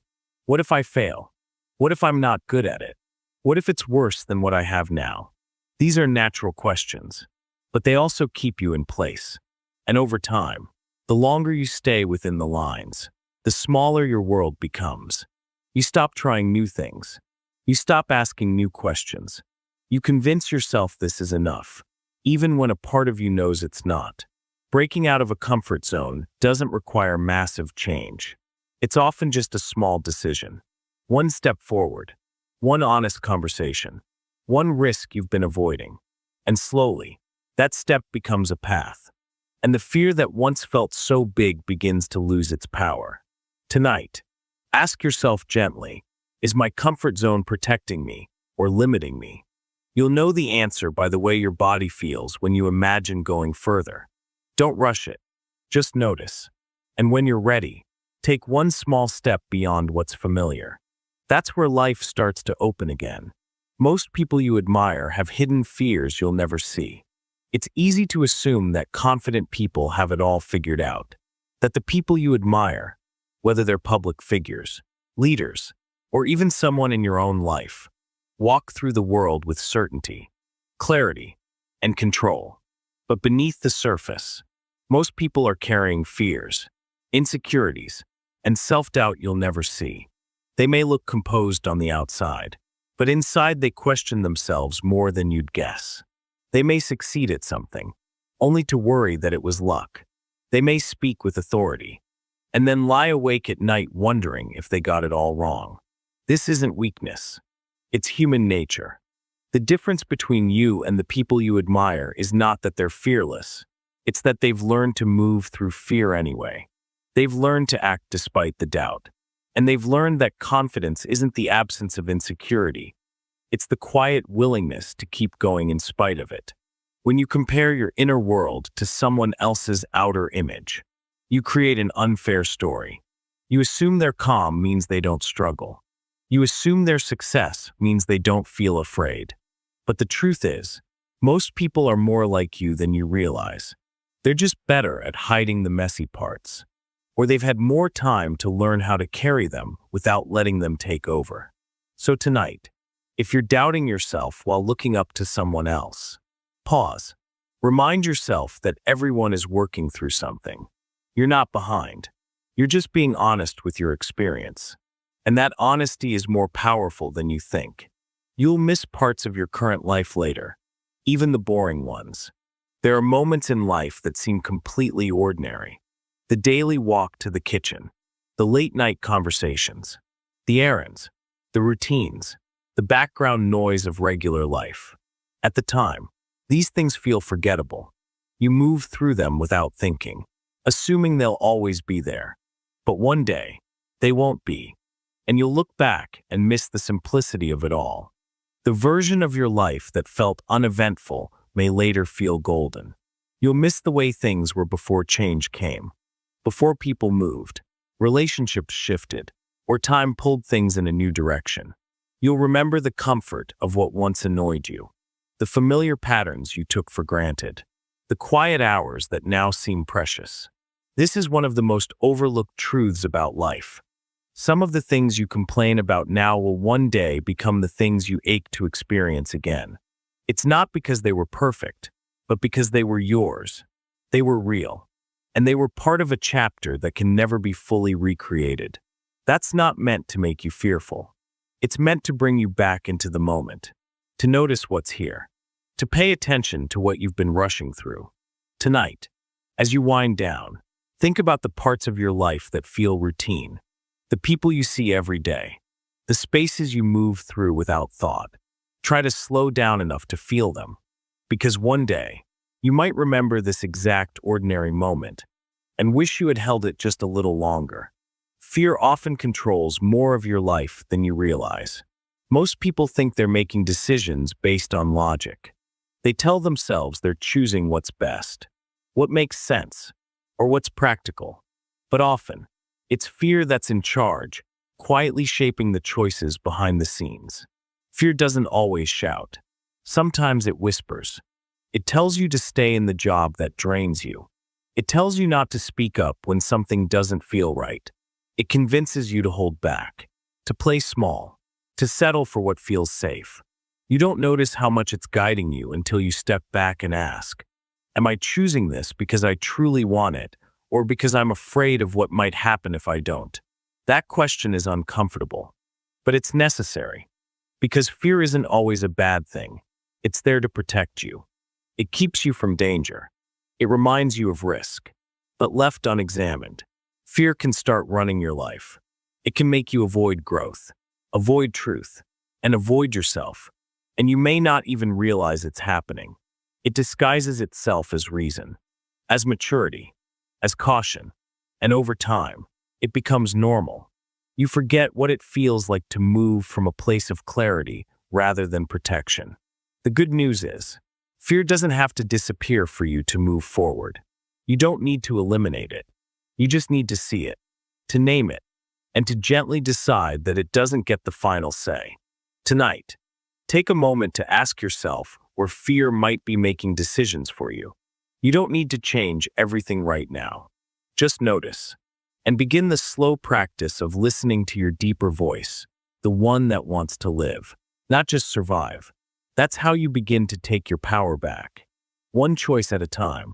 The louder someone is, the more they're usually hiding. Loudness isn't always about confidence. In many cases, it's the opposite. People who speak the most, dominate conversations, or insist on being right are often doing so to cover something up. Doubt, insecurity, shame. The volume is a shield, a distraction. It keeps others from looking too closely, because if you make enough noise, people won't notice what you're trying to hide. They won't see the fear underneath, or the wound you haven't dealt with. This doesn't mean every outspoken person is struggling, but it does mean that loudness isn't a reliable measure of truth. Just because someone speaks with certainty doesn't mean they're right. Just because someone leads with boldness doesn't mean they're secure. Sometimes, the people who seem most put together are holding the most chaos inside. And sometimes, the ones who stay quiet are the ones carrying the most wisdom. Our culture often rewards those who speak quickly and loudly. But silence shouldn't be mistaken for absence. And volume shouldn't be mistaken for strength. Pay attention to the people who don't compete for attention. Often, they're the ones who've done the deeper work. They've faced the parts of themselves that didn't need to be projected onto others. If you've ever felt like your voice gets drowned out by louder ones, don't rush to mimic them. You don't need to raise your volume to match theirs. You just need to speak from truth, from clarity, from calm. That's what people actually hear, even if they don't realize it right away. And if you're the one who's been loud lately, ask yourself, what am I trying not to feel? That question can change everything. You don't really own anything, not even your body. We grow up with the idea of ownership, that things belong to us, that our body is ours, our home is ours, our time, our energy, all under our control. But when you look closer, that sense of ownership starts to fade. You don't control when your body breaks down. You don't decide when illness shows up. You can care for your body, support it, strengthen it, but you don't truly own it. It changes without asking. It ages without permission. It carries pain, sometimes quietly, sometimes all at once. And it reminds you, again and again, that nothing here is really yours in the way you think. The same goes for your surroundings. Homes can be lost. Money can vanish. Relationships can shift. No matter how tightly you try to hold on, life proves again and again that everything is temporary. This truth can feel unsettling, but it can also free you. Because if nothing is truly yours forever, then your job is not to control. It's to care, to appreciate, to experience things while they're here, not to try and possess them. Your body is a place you live in, not something you own. Treat it with kindness. Your relationships are shared experiences, not guarantees. Treat them with presence. And the things you build, buy, or create, they're meaningful, but they're not you. Let that soften the pressure. Let it bring you back to what matters. Not having, but being. Not owning, but living. You won't take any of this with you. But how you move through it, that's what remains. Everyone is pretending, to some degree. Most people walk through life wearing some version of a mask. It's not always intentional.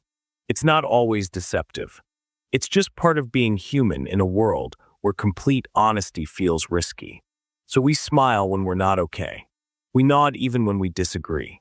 We pretend we're comfortable when we're actually overwhelmed. And most of the time, we assume we're the only ones doing it. But look a little closer, and you'll realize almost everyone is managing some level of pretending, hiding their stress, softening their fears, playing roles they didn't fully choose. This doesn't mean people are fake. It just means they're trying to be accepted, to be understood, to avoid conflict. Pretending is often a form of self-protection. You act strong because you don't want to fall apart. You act easygoing because you don't want to be seen as difficult. You act like you know what you're doing because admitting you don't feels too vulnerable. But beneath it, most people are carrying the same things: doubt, confusion, fear of not being enough. They just don't talk about it. And that's what creates the illusion. You think you're the only one struggling, the only one unsure, the only one trying to hold it all together. But you're not. You're just seeing everyone else's edited version, the version they show to stay afloat. Knowing this can help you feel less alone. You don't have to match a standard that no one is actually living. You don't have to hide so deeply that you forget who you are. It's okay to let some of the pretending drop. Not all at once, but slowly, with the right people, in the right moments. That's how you create connection that feels real, not perfect, but real. And sometimes, that's the only kind of connection that actually heals. Nothing lasts, and that's both beautiful and terrifying. Impermanence is one of the hardest things to accept. We want things to stay the same, especially the good things. We want relationships to remain as they are. We want happiness to linger. We want safe moments to stretch out indefinitely. But they don't. Nothing in life stays the same. People change. Circumstances shift. Moods rise and fall. What feels solid today might be gone tomorrow. And that truth can feel terrifying, because it reminds you how little control you have. It reminds you that you can lose something, even when you're doing everything right. But there's also a strange beauty in impermanence, because just as good moments end, so do the painful ones. Sadness fades. Grief softens. Seasons of confusion give way to clarity. You are not stuck in any one emotion or experience forever. And knowing this helps you stay present. It helps you appreciate what's here, because you know it won't last. The laugh with a friend, the quiet walk, the feeling of being okay for just one afternoon. These things are temporary, and that's what makes them precious. If life were permanent, we might take it all for granted. But because it moves, because it slips away, we're reminded to pay attention, to notice the small joys, to hold moments with care. So tonight, if something in your life feels uncertain or fragile, don't rush to fix it. Just sit with it. Let yourself feel the weight of impermanence, and also the grace that comes with it. Because nothing lasting also means nothing wasted. Everything, even fleeting things, carries meaning. You could live your whole life without knowing who you really are. It's possible to move through every phase of life: childhood, adulthood, even old age, without ever fully meeting yourself. Not because you're not trying, but because you're constantly shaped by what others expect from you. From the beginning, you're handed labels. You're told what's good, what's acceptable, what makes you valuable. And so you adjust. You become what others need you to be. You fit in. You perform. And slowly, you start to confuse the performance with your real identity. You take on roles. You follow rules. You say yes when you want to say no. You say nothing when you want to scream. You become so good at adapting that you forget to ask, who am I when no one's watching? That question is harder than it seems. Because if you strip away the expectations, the routines, the familiar masks, what's left? For many, that answer is unclear. But here's the truth. Discovering who you are is not something that happens automatically with age. It happens when you make space for it, when you question your habits, when you pay attention to what excites you, what drains you, what brings you alive. Self-awareness is not built in. It's a skill, a practice. And without that practice, it's possible to live a full life without ever living as yourself. This isn't a reason for shame.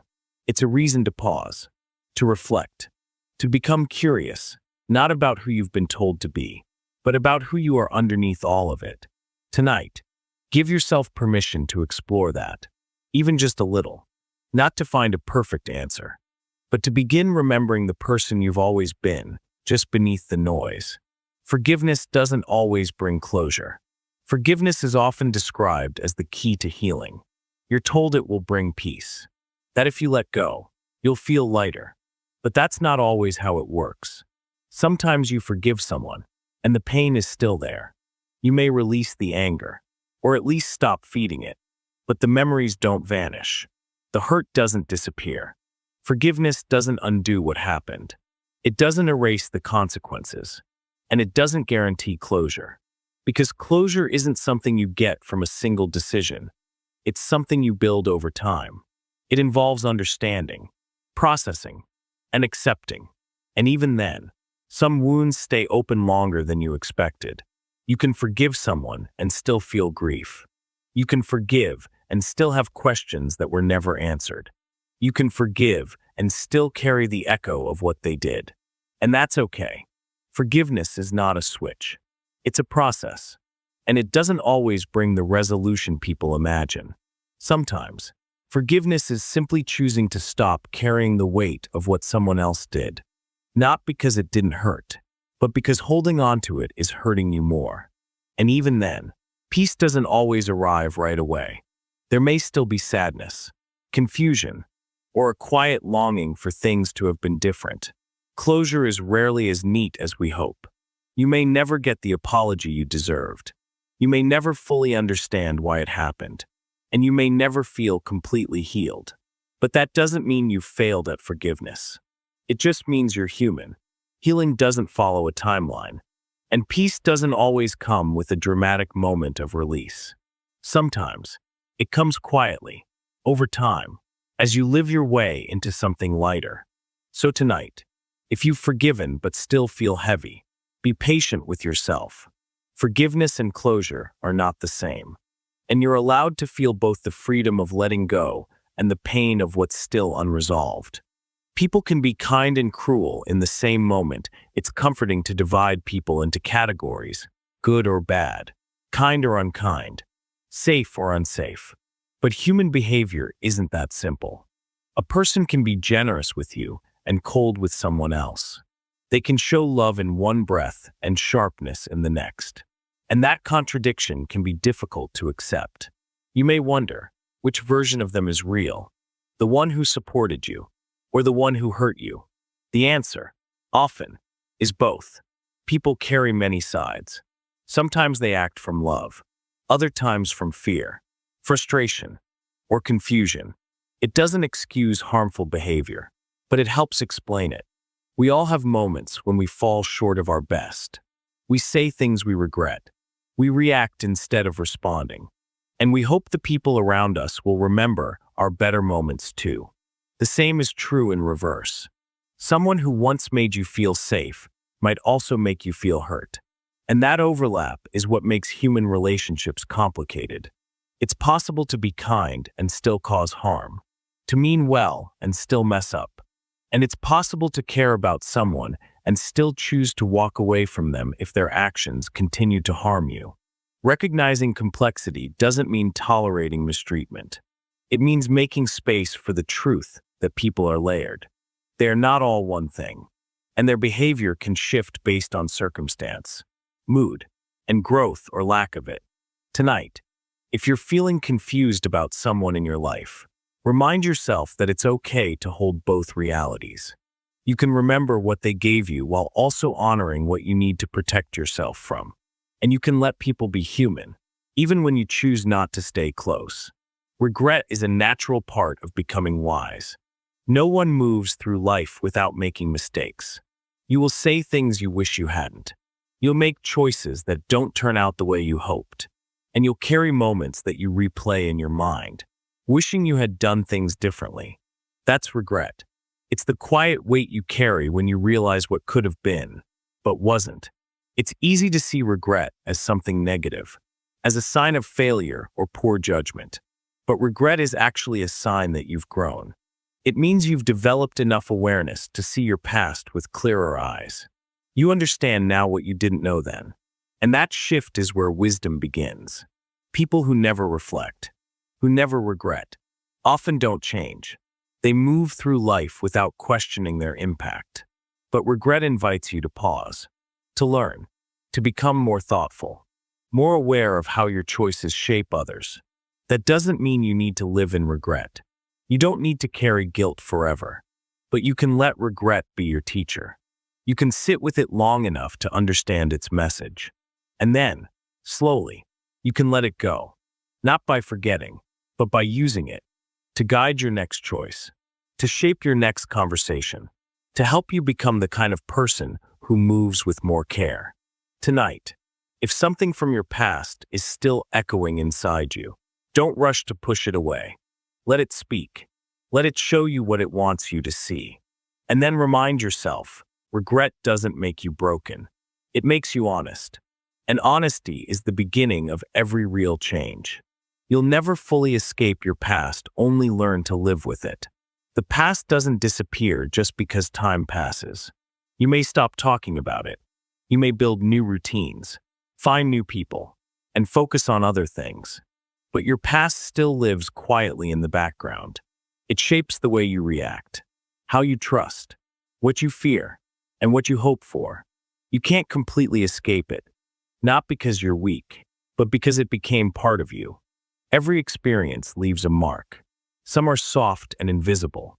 Others are sharp and still present. You don't erase those marks. You learn to live alongside them. That's the real work. Not pretending nothing happened, but allowing yourself to be honest about what did. Sometimes healing isn't about feeling over it. It's about being able to remember without being pulled under. It's about having room for the pain and the progress in the same breath. You're allowed to have moments where the past feels close again. A sound, a place, a conversation can bring it back. And when it does, it doesn't mean you're broken.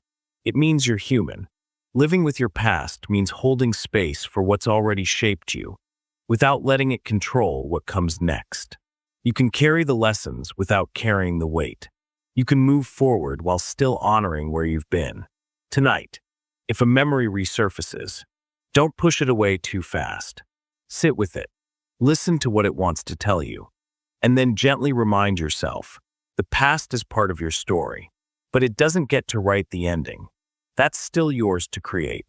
What you resent in others often reveals what you avoid in yourself. It's easy to point out what annoys you in someone else. The arrogance, the neediness, the way they always seem to need attention or avoid responsibility. But sometimes, the traits you dislike most in others are the ones you haven't fully faced in yourself. You might criticize someone's ambition, but secretly feel stuck in your own dreams. You might resent someone's confidence, but quietly wish you could speak up like they do. You might feel frustrated by someone's emotional distance, not realizing you've also built walls you rarely let others see. Resentment is often a mirror. It reflects back what's unexamined. Not always, but often enough to pay attention. The people who trigger something strong in you aren't just bothering you. They're revealing something unresolved. That doesn't mean their behavior is acceptable. Some actions truly are harmful or selfish. But if the intensity of your reaction feels bigger than the moment, it might be worth asking, what part of me is being touched here? This kind of reflection isn't comfortable. It asks you to be honest, to let go of blame long enough to explore what's going on inside. But it's also where growth begins. When you stop seeing yourself as separate from what irritates you, you begin to understand your own patterns more clearly. And once you see those patterns, you can shift them. So tonight, if you've felt frustration with someone, pause. Ask yourself what it's really about. The answer might surprise you, and it might gently guide you back to something in yourself that's ready to be seen. A peaceful life often looks boring from the outside. We're taught to chase excitement, to seek adventure, risk, attention, a life that looks impressive, a life that others admire. But many of the people who feel truly at peace are not the ones being watched. Their lives don't always sparkle on the outside. They're not constantly starting something new or documenting every moment. Instead, they've chosen something quieter, a steady rhythm, a home that feels calm, relationships that don't need constant proving, days filled with small things that matter. From the outside, it might look boring. It might look like they've stopped trying. But on the inside, there's a deep contentment, a quiet kind of freedom that comes from no longer needing to perform. That doesn't mean life is without challenge, but the pressure to chase more, to be more, to do more has softened. And in that space, peace finds room to grow. The people who live this way often stop being visible to the world's applause, but they start becoming visible to themselves. They know what they need. They know what matters. And they no longer seek permission to value simplicity. If you've been feeling like your life doesn't look impressive enough, take a breath. Ask yourself, is the goal to be admired or to feel at peace? Those two things don't always align. And when they don't, it's okay to choose the path that brings quiet over applause. A peaceful life might not catch attention, but it will catch your breath. And sometimes, that's exactly what you need. People judge you based on what they fear, not who you are. You may think people are judging you based on your actions or your character, but often, their judgments have more to do with their own fears than with anything real about you. Someone might call you arrogant because they're afraid of confidence. They might label you naive because they once trusted too easily. They might pull away, not because of something you did, but because closeness scares them more than distance. This can be hard to accept, especially if you try to live with integrity. You want your behavior to speak for itself. You hope that being kind and consistent will protect you from misunderstanding. But people see you through the lens of their own experiences. Their past shapes what they expect from others. Their pain colors what they're willing to believe. And sometimes, you'll be misunderstood, no matter how clearly you speak or how gently you show up. This isn't always personal. It's projection. And the more you understand that, the less you'll take it to heart. Of course, self-reflection still matters. You're not perfect. There may be times when criticism is valid, when judgment is a signal that something in you needs attention. But there will also be times when it's not about you at all. And in those moments, your job is not to shrink yourself to make others more comfortable. Your job is to stay honest with who you are, not to become someone else's version of acceptable, but to be grounded in your truth. Tonight, if someone's judgment is still echoing in your mind, ask yourself if it truly belongs to you. If it doesn't, let it go. And remind yourself that not all reflection is a mirror. Some of it is just someone else's shadow. Some people only love you as long as you're easy to love. There are people who will show up for you when you're cheerful, agreeable, and fun to be around, but will pull away the moment you become difficult, messy, or complicated. Their love depends on how easy you are to manage. The moment you express a need, show emotion, or set a boundary, something shifts. Their warmth cools. Their tone changes. Suddenly, you're too much. This isn't real love. It's conditional tolerance. It's support that only exists when you make things smooth for them. And while it may seem subtle at first, over time it starts to shape you. You begin to hide parts of yourself. You hold back. You shrink your needs and soften your truths just to keep the peace. But slowly, you lose touch with who you really are. Love that's only present when you're easy isn't love that can hold you through life's harder seasons. Everyone has moments when they're not easy to love, when they're grieving, struggling, growing, or simply having a bad day. The people who stay during those moments are the ones who matter. They may not always get it right, but they don't disappear. They don't punish you for being human. Tonight, think about the people in your life who allows you to be your full self, not just your convenient self, and who disappears the moment you stop performing. Real love isn't just about the good days. It's about being held, even when you're hard to hold. And you deserve nothing less than that. Many people who seem strong are just good at hiding the weight they carry. You've likely seen people who appear steady, capable, and calm, the ones who never seem shaken, who always seem to know what to do. And it's easy to think they're built differently, that they've figured something out the rest of us haven't. But often, what looks like strength is actually endurance. It's someone who has learned how to carry pain without showing it. Someone who knows how to stay present even while their heart is heavy. Someone who has practiced getting through hard days, not because they're unaffected, but because they've had no choice. Many people who seem strong didn't ask to be. They became that way because life gave them things to carry before they felt ready. And instead of collapsing, they adapted. They learned how to stay upright, even when it hurt. But just because someone carries their pain well doesn't mean they aren't hurting. Strength and suffering are not opposites. In fact, they often exist together. Some of the strongest people are the ones who cry in private, who question themselves, who carry more than they ever talk about. You may never see the full weight of what they're holding, but it's there, and they carry it quietly, because they've learned that not everyone knows how to respond to pain that isn't loud. Tonight, if you've been looking at someone and wondering how they stay so composed, remember, appearances aren't proof. And if you're someone who carries weight quietly, let this be your reminder. You don't have to do it all alone. Strength includes asking for help. And even the strongest need someone to lean on sometimes. Some people will never understand you, no matter how much you explain. There's a point where explaining yourself becomes exhausting. You try to put your thoughts into words. You share your intentions clearly. You open up, hoping that honesty will bridge the gap. But some people still won't get it. Not because you didn't explain it well enough.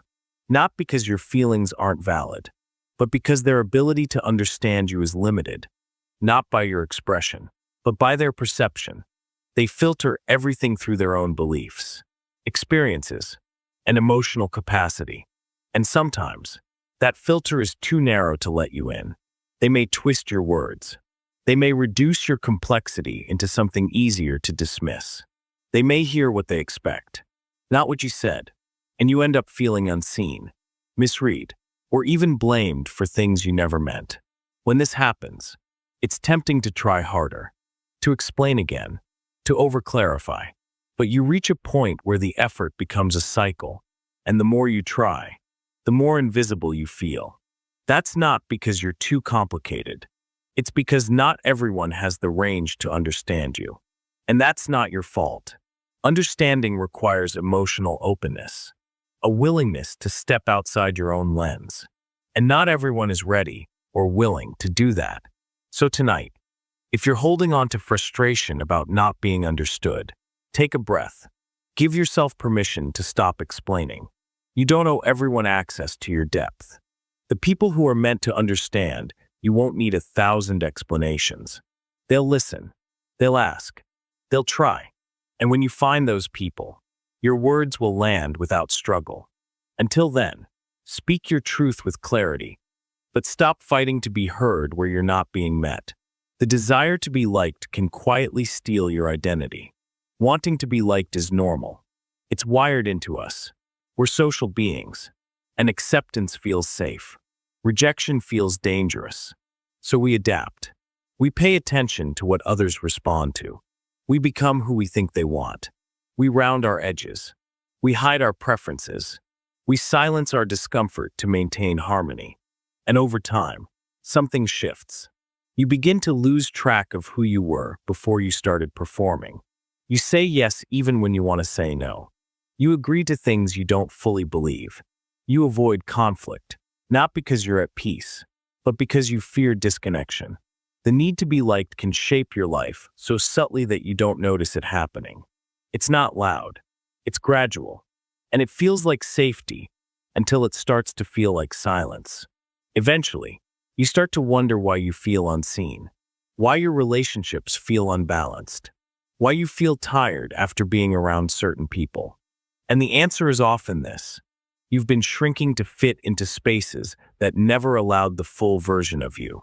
Being liked is easy when you're convenient, but real connection requires honesty. It requires risk. It means being willing to be disliked by some so you can be loved fully by a few. Tonight, ask yourself where you've been performing, where you've been seeking approval more than authenticity. You don't have to change everything at once, but you can start by honoring one small truth that you've been hiding. That's how you reclaim your voice. One quiet act of honesty at a time. You can be surrounded by people and still feel utterly alone. Loneliness isn't just about being alone. It's about feeling unseen, feeling disconnected.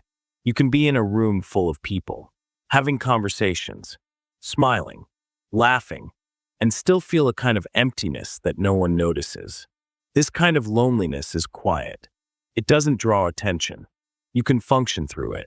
You can be polite, helpful, even funny.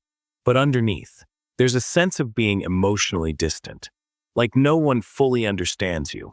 Like your presence is visible, but your inner world isn't. This happens for many reasons. Maybe you don't feel safe being vulnerable. Maybe you've outgrown your social circle. Maybe you've become so good at meeting everyone else's needs that you stopped expressing your own. Whatever the reason, the effect is the same. You feel like a ghost in your own life. And that's a heavy feeling to carry. It's easy to blame yourself for it, to wonder if you're the problem. But more often than not, this kind of loneliness isn't about who you are. It's about not having the right kind of connection. The kind where someone sees past the surface, where you can show up unfiltered, where you can share something real without fear of judgment. Tonight, if you're feeling that quiet emptiness, remind yourself that you're not broken. You're just in need of something deeper. And it's okay to want that. It's okay to seek out spaces where you don't have to pretend. You deserve connection that feels like home, not performance. Of certainty in favor of something more honest. Not everyone is ready for that. And that's okay. But if you're someone who values truth, prepare for resistance. Prepare for discomfort. And know that truth doesn't always make you popular, but it does make you real. And sometimes, that's the only clarity that matters. Sometimes, you'll never get the apology you deserve. There are moments in life when someone wrongs you, maybe in a small, silent way, or maybe in a way that leaves lasting damage. And you wait. You wait for acknowledgement, for understanding, for the words, "I'm sorry," to make things feel whole again. But sometimes, that moment never comes. You might wait for years. You might tell yourself that one day, they'll realize what they did. That with enough time, they'll see it clearly. But some people never do. They move forward without reflection.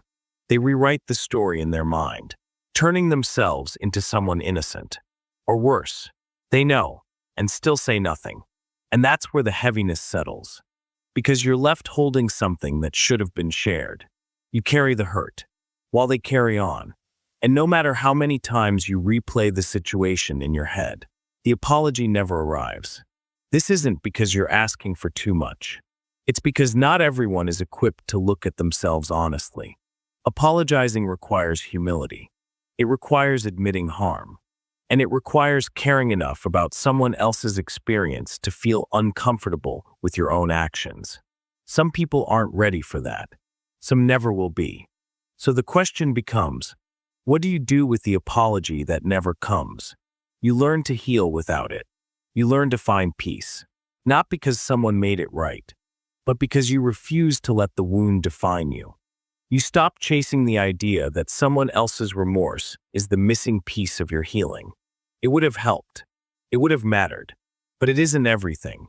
Tonight, if you're still waiting for words you'll likely never hear, give yourself something better, closure that comes from within. The kind that says, what happened wasn't okay, but I'm not holding this forever. You deserve peace, even if they never understand why. Desire is infinite. Satisfaction is fleeting. There's always something more to want. A little more money, a little more attention, a slightly better version of what you already have. The mind is constantly creating new goals, new cravings, new needs. And once you reach one, another appears. It never ends. Desire is wired into us. It moves us forward. It gives us something to chase. But no matter what you achieve, that deep hunger rarely disappears. Because satisfaction isn't a destination, it's a flicker. It arrives, briefly, and then slips through your fingers. You get the thing you wanted. For a moment, it feels like enough. Then the mind whispers, what's next? This doesn't mean you're ungrateful. It means you're human. The nature of desire is to expand. But if you don't notice this pattern, you end up spending your life running, always chasing something slightly out of reach, always believing happiness lives just around the corner. And in that chase, you miss the calm moments, the stillness, the parts of life that don't sparkle, but matter. There's nothing wrong with wanting, but there's freedom in noticing when you've had enough, even if only for now. Because enoughness isn't about having everything. It's about seeing what's already here and realizing it's okay to pause. Tonight, take a breath. Let go of the need to chase one more thing. Let your desires soften. Let satisfaction, however brief, settle into your chest. It's here, not forever, but enough for now. We are more motivated by fear than love. People like to believe they act from love for their family, their goals, their values. And sometimes, they do.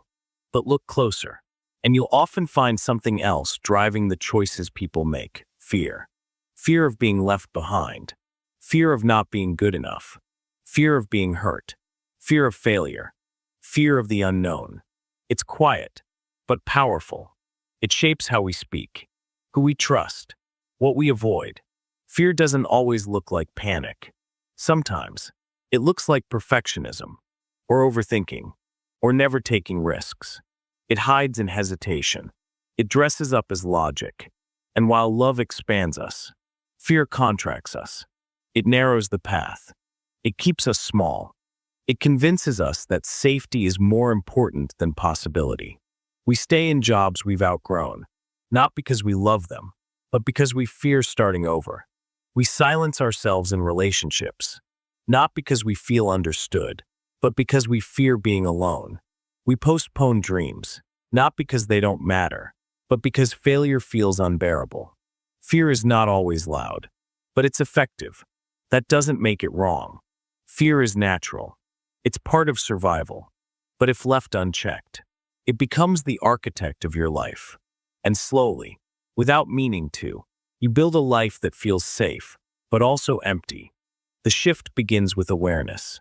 Not to eliminate fear, but to notice when it's leading. Tonight, ask yourself, what's one thing I'm doing out of fear? Not love, just one. You don't need to fix it all at once. But naming it is the first step to living with more intention and more peace.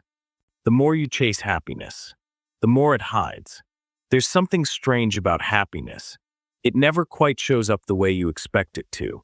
You think it lives in the next goal, the next relationship, the next achievement. You tell yourself, once I get there, I'll feel better. Once I fix this, everything will fall into place. But when you finally reach that point, the feeling is never as full. never as lasting as you thought it would be. There's a brief moment of satisfaction, maybe even joy, and then it fades, and something else takes its place. A new goal, a new itch, a new reason to feel incomplete. The more you chase happiness, the more it turns into a moving target. It steps just out of reach, asking you to keep running. It rewards your effort with glimpses, but rarely with permanence. And after a while, that chase becomes exhausting. You start to wonder if something's wrong with you. Why doesn't this feel like enough? Why am I still searching?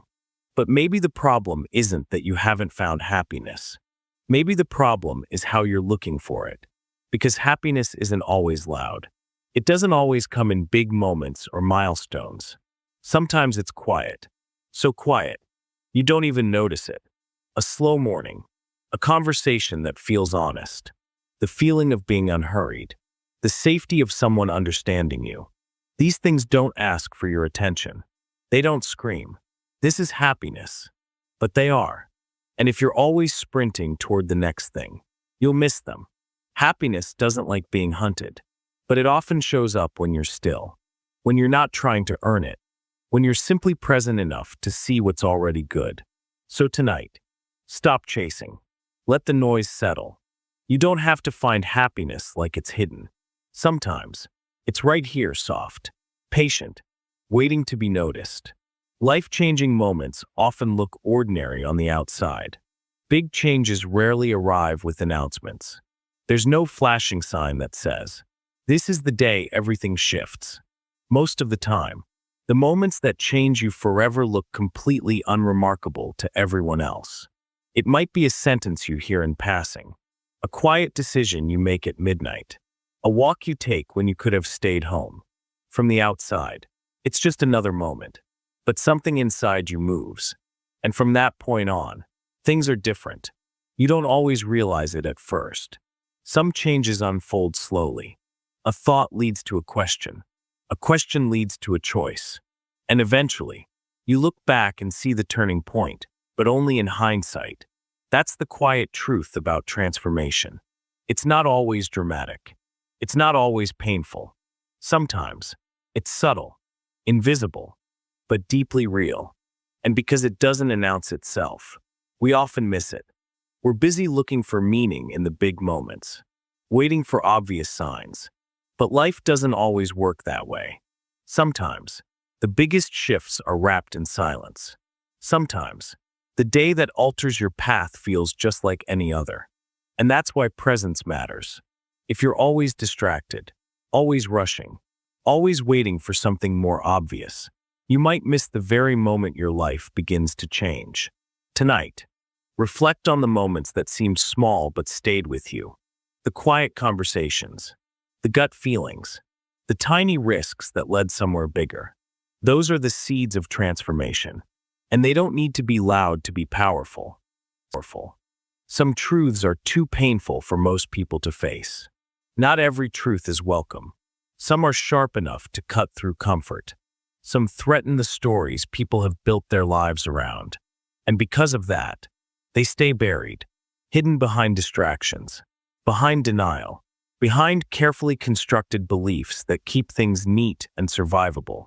Most people don't ignore truth because they're dishonest. They ignore it because they're afraid. Afraid that if they let it in, they won't know how to carry it. Afraid that it will unravel something too tightly woven into their identity. And so they stay on the surface. They tell themselves, "It's not that bad." They rationalize. They justify. They keep moving forward with eyes slightly averted. It's not cowardice. It's protection. But in avoiding these deeper truths, something is lost. A kind of aliveness. A kind of clarity. Because the truths we avoid don't go away. They wait. And they show up in other forms: anxiety, resentment, tension, chronic dissatisfaction. The cost of not facing what's real is that you carry it anyway, just in heavier, quieter ways. The truth might hurt, but pretending doesn't save you from the pain. It just spreads it out, slowly and silently. And yet, facing painful truths doesn't have to break you. It can soften you, ground you, set you free. It requires courage, yes, but also compassion for yourself and for the parts of you that weren't ready before. Tonight, if there's a truth you've been turning away from, meet it gently. You don't have to fix everything. Just stop running from what's real. That's where healing begins, not in avoidance, but in quiet, steady honesty. Wisdom often comes after it would have helped most. There's a strange delay built into how we learn. You go through something hard, an argument, a loss, a mistake, and only after it's over does the lesson reveal itself. You look back and see what you could have said differently, what you missed, what your younger self couldn't have known yet. It's so clear in hindsight, but at the time, you were just doing your best with what little perspective you had. That's how wisdom tends to arrive, not before the storm, but after it has passed. When the silence returns, when the dust settles, that's when the insight quietly walks in, and that can feel frustrating. You think, if only I had known this earlier, if only you had paused longer, listened deeper, acted slower. But wisdom doesn't work on a schedule. It doesn't show up just because you want it to. It shows up when it's ready, when you've lived enough, heard enough, reflected enough to actually understand what it means. Sometimes you have to touch the stove to know it's hot. Sometimes you have to walk the wrong road to know it doesn't lead where you thought it would. And as much as we wish we could learn from other people's mistakes, most of our real understanding comes from our own. That's not failure. That's being human. The hard part is forgiving yourself for what you didn't know, not punishing yourself for how you handled things with the tools you had at the time. Tonight, let go of the should-haves. Let the regrets soften. You weren't supposed to be wise back then. You were supposed to learn. And you did. Now you carry that lesson forward, and that's all anyone can ever do. Most people don't grow, they just age. Getting older doesn't guarantee growth. Years pass, birthdays come and go, and yet many people remain stuck in the same emotional patterns, the same limiting beliefs, the same tired stories they've been telling themselves for decades. You've probably seen it. People who are older but still reactive, still bitter, still blaming others for everything that hasn't gone right in their life. They've aged, yes, but they haven't grown. Growth takes more than time. It takes awareness. It takes discomfort. It takes looking in the mirror and being willing to admit that you were wrong, that you avoided something, that you've been carrying habits that no longer serve you. That kind of honesty is rare because it's hard. It forces you to take responsibility for your own healing, your own decisions, your own mindset. And that's not something time does for you. Time moves forward whether you learn or not. You can stay emotionally 16 while being physically 60. That's why growth is a choice. It doesn't just happen while you're busy living. It happens when you stop and ask, why do I keep ending up here? It happens when you pause before reacting, when you choose a new response, when you stop clinging to the version of yourself that made you feel safe years ago. And that process isn't loud. No one gives you a trophy for it. But over time, you begin to notice the space between stimulus and response. You start to see your part in the patterns. And that's when aging becomes more than just passing time. It becomes transformation. So tonight, ask yourself, am I just getting older? Or am I actually growing? The answer may be quiet, but it will be honest. Love doesn't solve everything. We grow up believing that love is the answer. That if two people love each other enough, everything else will fall into place. That love heals, bridges, redeems, and makes it all okay. But the reality is more complicated. Love is powerful, yes, but it isn't always enough. You can love someone deeply and still not be able to communicate. You can love them and still hurt them or be hurt by them. You can love someone and still be incompatible in all the ways that actually matter. Love doesn't automatically teach you how to listen. It doesn't erase trauma. It doesn't fix poor timing, unhealthy patterns, or emotional immaturity. It doesn't mean you share the same goals, or values, or ways of handling conflict. And yet, we keep trying to make love do all the heavy lifting. We stay in relationships that are clearly breaking us because we still love each other. We ignore the warning signs because the feeling is still there. But feelings aren't plans. And love isn't a strategy. It's a starting point, not a solution. The real work of connection is what comes after love, the daily effort, the uncomfortable conversations, the shared growth, the willingness to show up not just when it's easy, but when it's hard. And if that work doesn't happen, love on its own can become a cage, something you feel, but no longer thrive inside. Tonight, let go of the fantasy that love should be enough. Let it be what it is: beautiful, necessary, and deeply human, but not magic, not a fix-all. Sometimes, love is the beginning. Sometimes, it's the memory. And sometimes, it's just not enough to build the life you need. You'll never fully know yourself without deep discomfort. There's a version of you that exists beneath your preferences, your routines, your surface-level personality, the real you. But reaching that version requires more than casual reflection. It requires discomfort. It requires being pulled into spaces where your ego doesn't feel in control. Most people believe they know who they are. They describe themselves with words they've heard others use. They reference memories, habits, job titles, likes, and dislikes. But that version is shaped by comfort, by survival, by what they've learned to show the world. It's only when everything familiar falls away, when you're pushed out of the roles you play, that something deeper starts to emerge. Maybe you lose a relationship that defined you. Maybe you fail at something you believed was your purpose. Maybe life doesn't go the way you planned. And in that moment, you're forced to ask questions that don't come up when everything is fine. Who am I without this? What really matters to me when no one's watching? Discomfort strips away the layers. It peels back the parts of you that were built for acceptance, for control, for safety. It invites you to look at your patterns, your reactions, your pain, and not turn away. That's not easy. It's not gentle, but it's necessary. Because self-awareness doesn't arrive fully formed. It comes through tension, through stillness, through admitting you don't have all the answers. Tonight, if something in your life feels unsettled, see it as a doorway, not a punishment. Growth doesn't always feel like clarity. Sometimes it just feels like falling apart. But that's where truth waits, beneath what's comfortable, beneath what's easy. The parts of you that matter most don't show up when life is smooth. They show up when you're brave enough to meet yourself in the dark. You can spend your whole life trying to prove your worth to people who never mattered. There's a silent chase happening in so many lives. A chase to be seen, to be valued, to be accepted by people who never really took the time to understand you.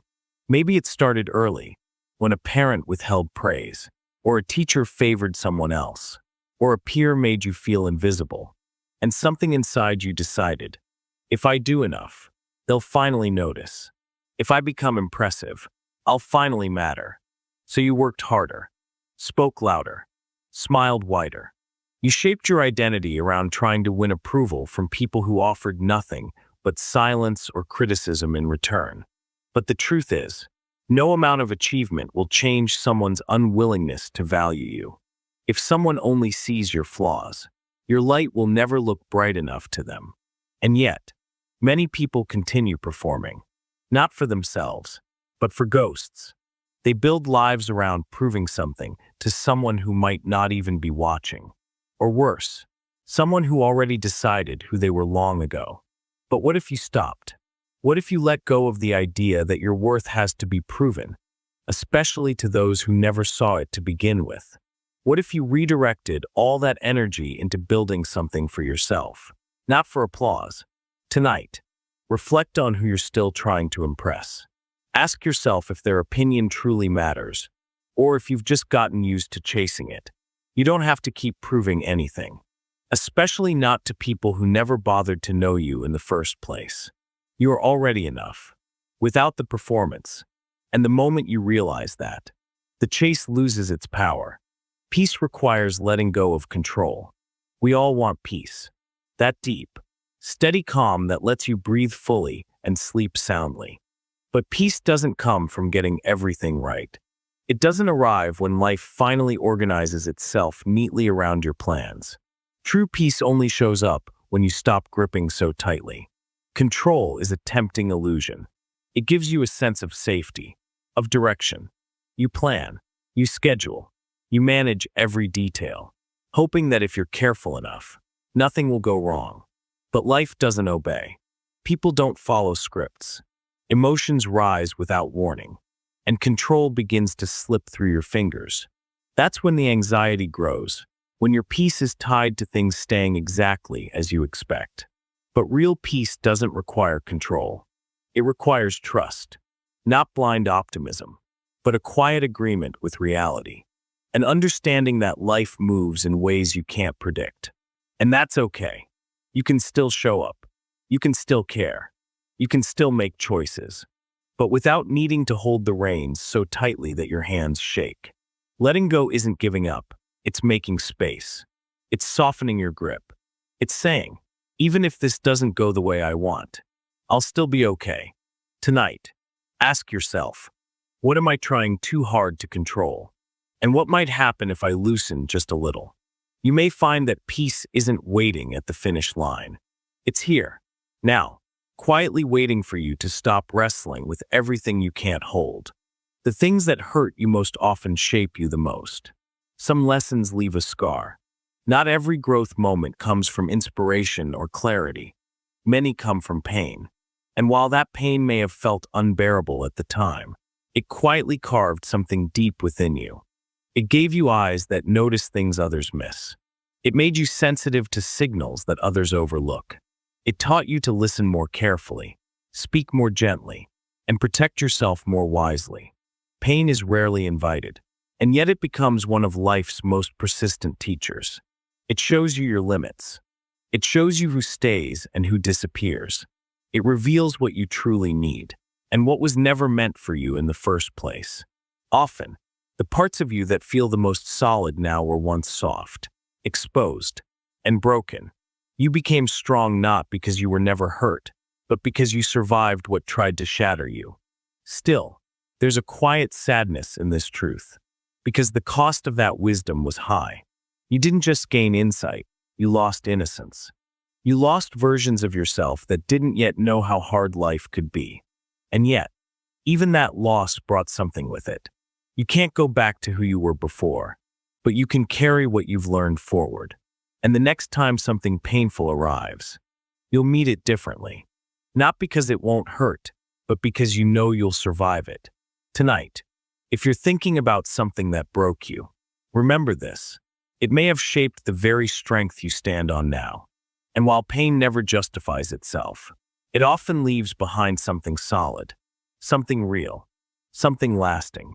The you that exists now carries that quiet power, even if you rarely give yourself credit for it.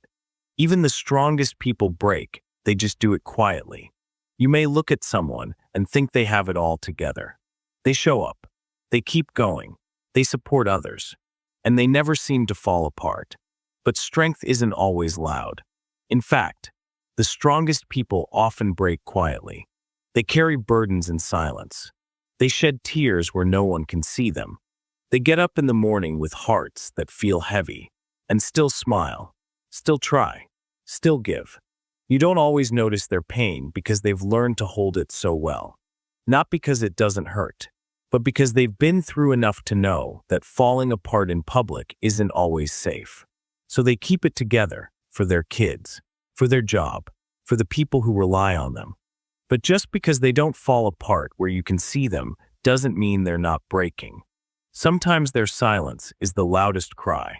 Sometimes the ones you lean on most are the ones most in need of rest. We often forget to ask them how they're really doing. We assume they're fine because they're functioning. But strength is not the absence of struggle. It's the refusal to give up in the middle of it. Tonight, if you're someone who holds it all together for everyone else, give yourself permission to exhale, to admit that it's heavy, to ask for help. Being strong doesn't mean never breaking. It means you've made space for both your strength and your softness, and both deserve to be seen. You can't save everyone, and trying might destroy you. There's a quiet desperation that builds when you love someone who is hurting. You want to step in, fix things, carry their weight, absorb their pain. You believe that if you just try hard enough, love them enough, show up enough, you can save them from themselves. But the truth is, you can't. Not always. People can only be helped when they're willing to be helped. And some aren't ready. Some aren't open. Some are so wrapped in their own suffering that your love becomes another thing they push away. Or worse, another thing they drain without ever giving back. Trying to save someone who doesn't want to be saved can slowly undo you. You begin to neglect your own needs. You begin to absorb their chaos. You lose sight of where they end and you begin. And little by little, you become the one who needs saving, but no one sees it because you're still the helper, still the fixer, still the strong one. Loving someone doesn't mean losing yourself in the process. You can care deeply and still set boundaries. You can be present without being consumed. You can walk beside someone without carrying their entire weight on your shoulders. It's not cruel to protect your peace. It's not selfish to step back when the saving starts to destroy you. Tonight, ask yourself, am I trying to save someone who hasn't chosen to change? And what is it costing me? You don't have to stop loving them, but you do have to love yourself enough to let go when it's no longer healthy. Some battles are not yours to fight, and letting go is sometimes the most loving thing you can do. Time erases everything, even love, even pain. Time has a strange way of softening everything. What once felt sharp becomes dull. What once felt overwhelming becomes distant. Emotions that once consumed your entire day eventually fade into memories you can't even fully recall. It's not that they didn't matter. It's that time moves forward, whether you're ready or not. And as it moves, it slowly washes away the edges of everything. The people you once loved with your whole being, the ones who made your heart beat faster, become faces in photographs, names in old conversations. The pain that once felt like it would never leave your body, the ache, the loss, the confusion, eventually becomes something you carry more lightly. You remember the fact of it, but not the feeling. That's the quiet erosion of time. It's merciful in some ways, because it allows you to heal. It gives your mind and heart space to breathe again. But it's also a kind of grief, because it takes everything, not just the painful parts. It takes the sweetness, the intensity, the urgency of what once was. Even the memories that made you who you are begin to blur around the edges. And you realize that nothing, no matter how powerful, is safe from time's slow, steady dissolving. This doesn't mean life is meaningless. It means it's fleeting. It means the things you love are temporary not because they're unimportant, but because nothing can stay exactly as it is. The beauty of life is in its impermanence.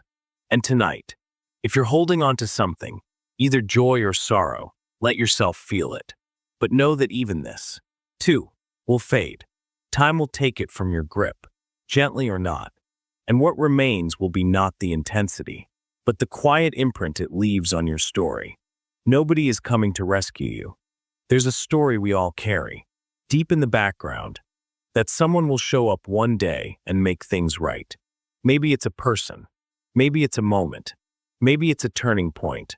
But there's this quiet hope that eventually, something will save you from the weight you're carrying. You imagine that one day, everything will fall into place. That someone will finally understand. Will finally fix what's broken. Will finally make the struggle worth it. But as time passes, you begin to realize no one's coming. Not in the way you imagined. The truth is, you're the one you've been waiting for. The hard decisions, you'll have to make them. The changes you need, you'll have to start them. The healing you seek, it begins with you. That realization can feel heavy, but it's also freeing. Because if no one's coming to save you, it means you're not helpless. It means the power to shift things has always been in your hands. It just takes longer to notice. You're allowed to ask for help. You're allowed to lean on others. But you can't wait forever for someone to carry you out of your own life. Tonight, ask yourself, what part of me has been waiting to be rescued? And what would it look like if I stopped waiting and started moving? Even just a little. You don't need a perfect plan. You just need to believe that your next step counts. And that step, no matter how small, is yours to take. People can know better and still not change. We like to believe that knowledge leads to change. That once someone understands the harm they're causing, they'll stop. That if they see the logic, if they hear the truth, they'll act differently. But change isn't just about knowing. It's about being willing. It's about being ready. And many people aren't. They can nod in agreement, apologize, admit fault, and still go back to the same habits, the same excuses, the same patterns that hurt others or themselves. That's because change threatens comfort. It demands work. It requires discomfort, humility, and follow-through. And while awareness is a start, it's not enough on its own. Some people will stay stuck in cycles they understand completely. They're not ignorant, they're resistant, or tired, or unwilling to give up the identity that's tied to their behavior. And if you're someone who loves a person like this, it can be heartbreaking. You see their potential. You believe in their capacity. But time passes, and nothing changes. You offer compassion. You give second chances. You explain things clearly. And still, the same hurt repeats. At some point, you have to accept what's in front of you. People only change when they choose to, and no amount of explaining will make that choice for them. Tonight, if you're frustrated that someone keeps going in circles, remember, knowledge isn't the same as transformation, and it's not your job to drag someone toward growth. You can love them, you can hope for them, but their change is theirs to claim, and your peace is yours to protect. Growth hurts more than failure. Failure stings, but it's familiar. You try something, it doesn't work, and the world reminds you to get back up and try again.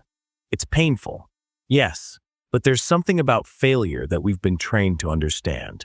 Growth, on the other hand, is quieter and often far more painful. Not because it's dramatic, but because it asks you to change parts of yourself that feel permanent.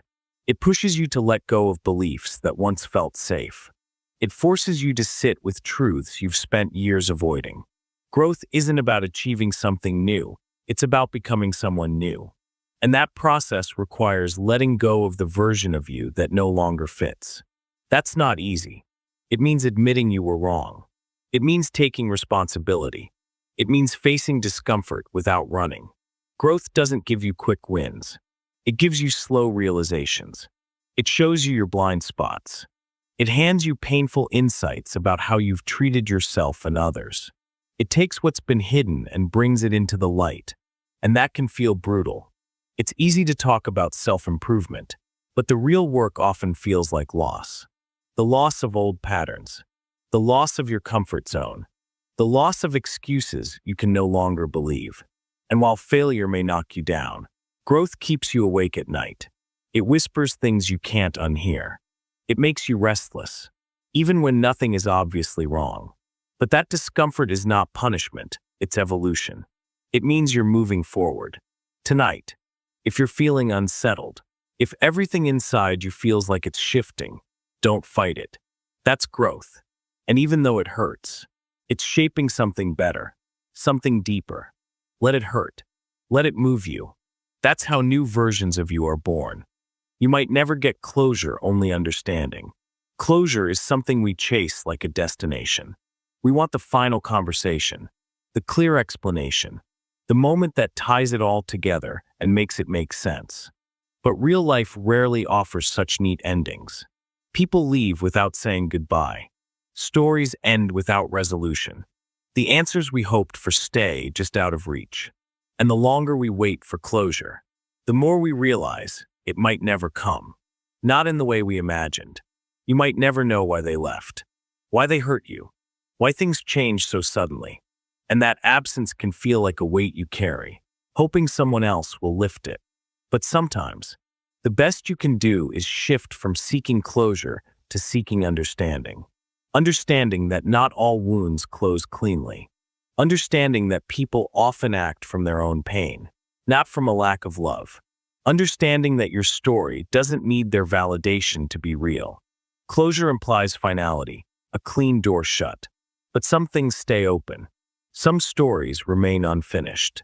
And your peace has to come from accepting that, from making meaning without all the pieces, from learning to live with a little bit of mystery. Tonight, if you're still waiting for someone to explain why, give yourself permission to stop. You don't need their words to heal. You need your own truth, your own voice, your own decision to let the unanswered stay unanswered and to move forward anyway. Most people lie more than they admit, even to themselves. Lying isn't just about deception, it's about protection. People lie to others. Yes, but more often, they lie to themselves. Not because they're bad, but because truth is often too heavy to carry all at once. So they soften it. They twist it. They tell themselves they're happy when they're not. They say they're fine when they're breaking. They insist they don't care when, deep down, it's eating them alive. These aren't grand lies. They're quiet ones. The kind you repeat until they feel like facts. And once they settle in, they shape your decisions, your relationships, your entire sense of self. You lie to keep the peace, to avoid conflict, to preserve the version of yourself you want to believe is true. But over time, those lies become walls, and you forget what's real. You forget what you actually feel, what you actually want. The hardest lies to face are the ones that live inside you, and unlearning them takes courage. It means questioning your own narratives. It means admitting that the story you've been telling may not be the whole truth. But only in that honesty can healing begin. Only in that vulnerability can freedom be found. Tonight, ask yourself gently, is there something I've been lying to myself about? You don't have to answer right away. Just hold the question. Let it sit in your chest. The truth may not arrive loudly, but it will arrive. And when it does, it won't shatter you. It will set you free. You'll likely repeat some mistakes no matter how wise you become. We often think that wisdom protects us, that if we learn enough, grow enough, reflect enough, we'll stop making the same mistakes. But life rarely works that cleanly. Even after we've learned a painful lesson, we can still find ourselves stepping into the same pattern again. Not because we're careless, not because we didn't grow, but because the roots of our behavior run deep. Some habits come from survival, from fear, from old versions of ourselves we're still trying to outgrow. And in moments of stress or vulnerability, it's easy to slip back into what feels familiar. The old coping mechanisms, the old reactions, the old choices. Sometimes it's not until after the moment has passed that you realize, I've been here before. And there's a kind of shame that creeps in with that realization. A voice that says, you should have known better. But knowing better and doing better aren't always the same thing. Growth isn't linear. It loops. It stumbles. It repeats itself quietly before it becomes permanent. Repetition isn't always failure. It's part of how we reinforce the lesson. Each time you fall back into something, you learn a little more about what pulls you there, about what you still need to heal, about where you're still tender. And over time, the space between the mistake and the recovery gets shorter. The self-awareness grows stronger. The cycle slows. Tonight, if you're sitting with a mistake you thought you were done making, take a deep breath. You're not starting over. You're continuing. And even if the path is winding, it's still leading somewhere better. Life doesn't reward good intentions, only results. We want to believe that meaning well is enough, that trying hard, hoping for the best, and having kind motives will somehow carry us through. But life doesn't always respond to intentions. It responds to outcomes. You can mean well and still cause harm. You can try your best and still fall short. You can have a heart full of good intentions and still miss the mark entirely. And while that may not feel fair, it is reality. People don't experience your intentions, they experience your actions, the impact you have on them, the results of your choices. And while you deserve compassion for your efforts, you also have to take responsibility for what those efforts create. This doesn't mean you should stop caring. It means you should care enough to go beyond just meaning well. To pause and ask, is what I'm doing actually working? Is it creating the change I hope for? Is it being received the way I think it is? That kind of reflection is what separates those who stay stuck in wishful thinking from those who grow. The truth is, no one will give you credit just for wanting things to be better. They'll respond to whether you made them better. And sometimes, that requires stepping outside your comfort zone, trying again, admitting that your first try wasn't enough. Tonight, if something you intended to fix hasn't worked, don't beat yourself up, but don't hide behind intention either. Results matter, and you have the ability to shape them more than you think. You can be completely right and still lose. We've been taught to believe that truth wins, that if you're right morally, factually, logically, then things will eventually go your way. But life doesn't always reward truth. You can be right and still be ignored. You can be right and still lose the argument, still lose the job, still lose the relationship. Being right doesn't guarantee success, or fairness, or recognition. Sometimes, people don't care about truth. They care about power, about convenience, about avoiding discomfort. And when your truth threatens that, it gets pushed aside, no matter how valid it is. That can be deeply frustrating, especially when you've worked hard to be honest, when you've done the right thing, and it still doesn't work out. But here's the thing, truth isn't a weapon. It's not a guarantee. It's not a shortcut to winning. It's a foundation you choose to stand on, even when it costs you, even when it isolates you, even when no one claps. That's why it's hard. That's why it's rare. And that's why it's worth it. You can lose the argument, but keep your integrity. You can lose the job, but protect your values. You can walk away empty-handed and still carry your self-respect. Tonight, if you're grieving something you lost while being right, let that grief come. Let it soften you, but don't let it make you bitter. Being right doesn't always change the outcome, but it shapes your character. And in the long run, that matters more than the win. Silence is often louder than words. We tend to focus on what people say, their declarations, their explanations, their promises. But what they don't say often tells you more. The messages that come wrapped in silence are sometimes the most honest, the most revealing, the most unsettling. Someone can tell you they care, but their silence when you needed them says something different. Someone can promise change, but weeks of silence speak to their unwillingness.